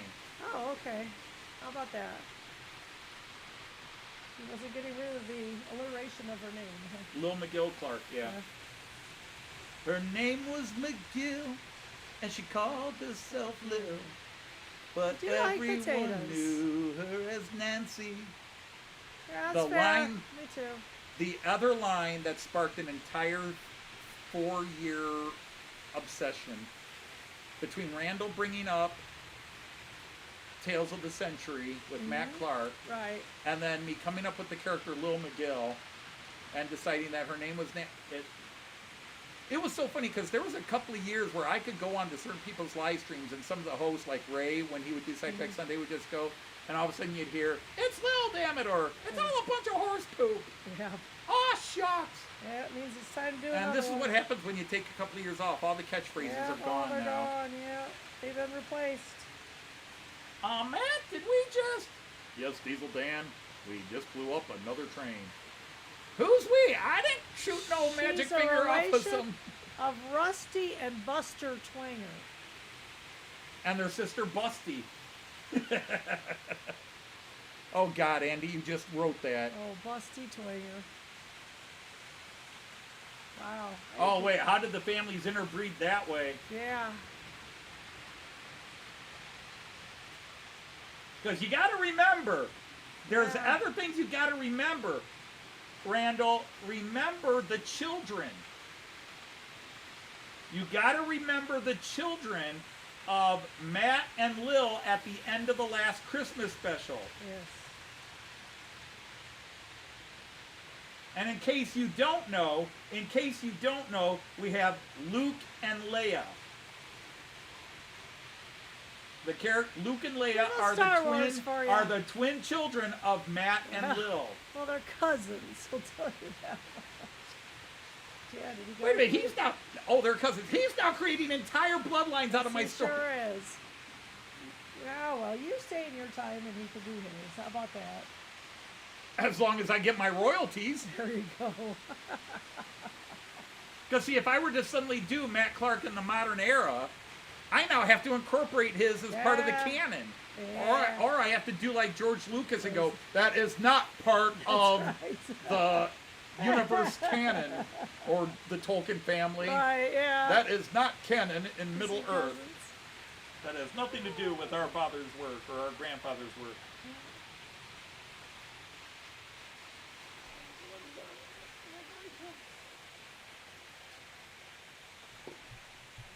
Honey, what are you doing? Oh, okay.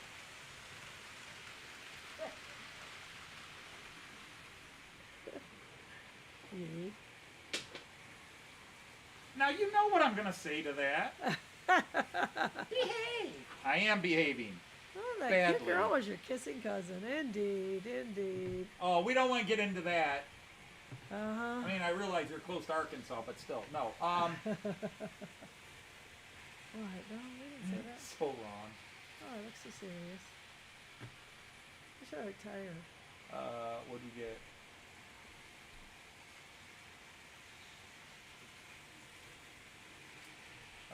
Oh, how about I go to that Like page? Pickering cousins, yeah. Piko. Who's buzzing and why? Oh, yeah. Oh, because I didn't shut him down all the way. Oops.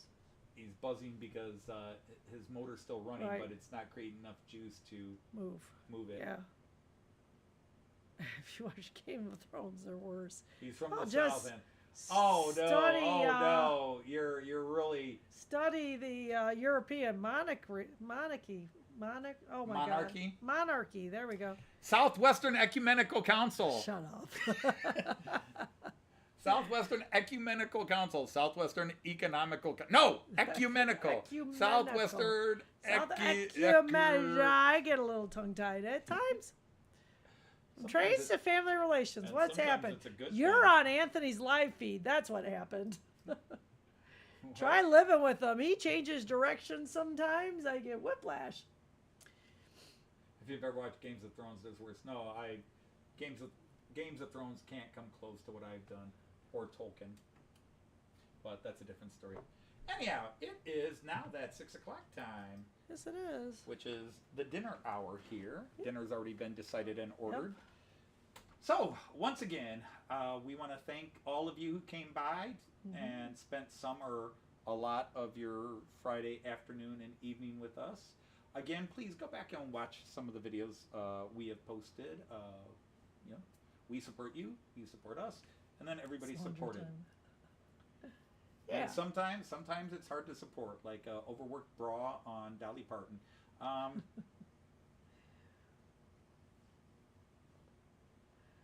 Yeah, okay. I didn't sign up for this.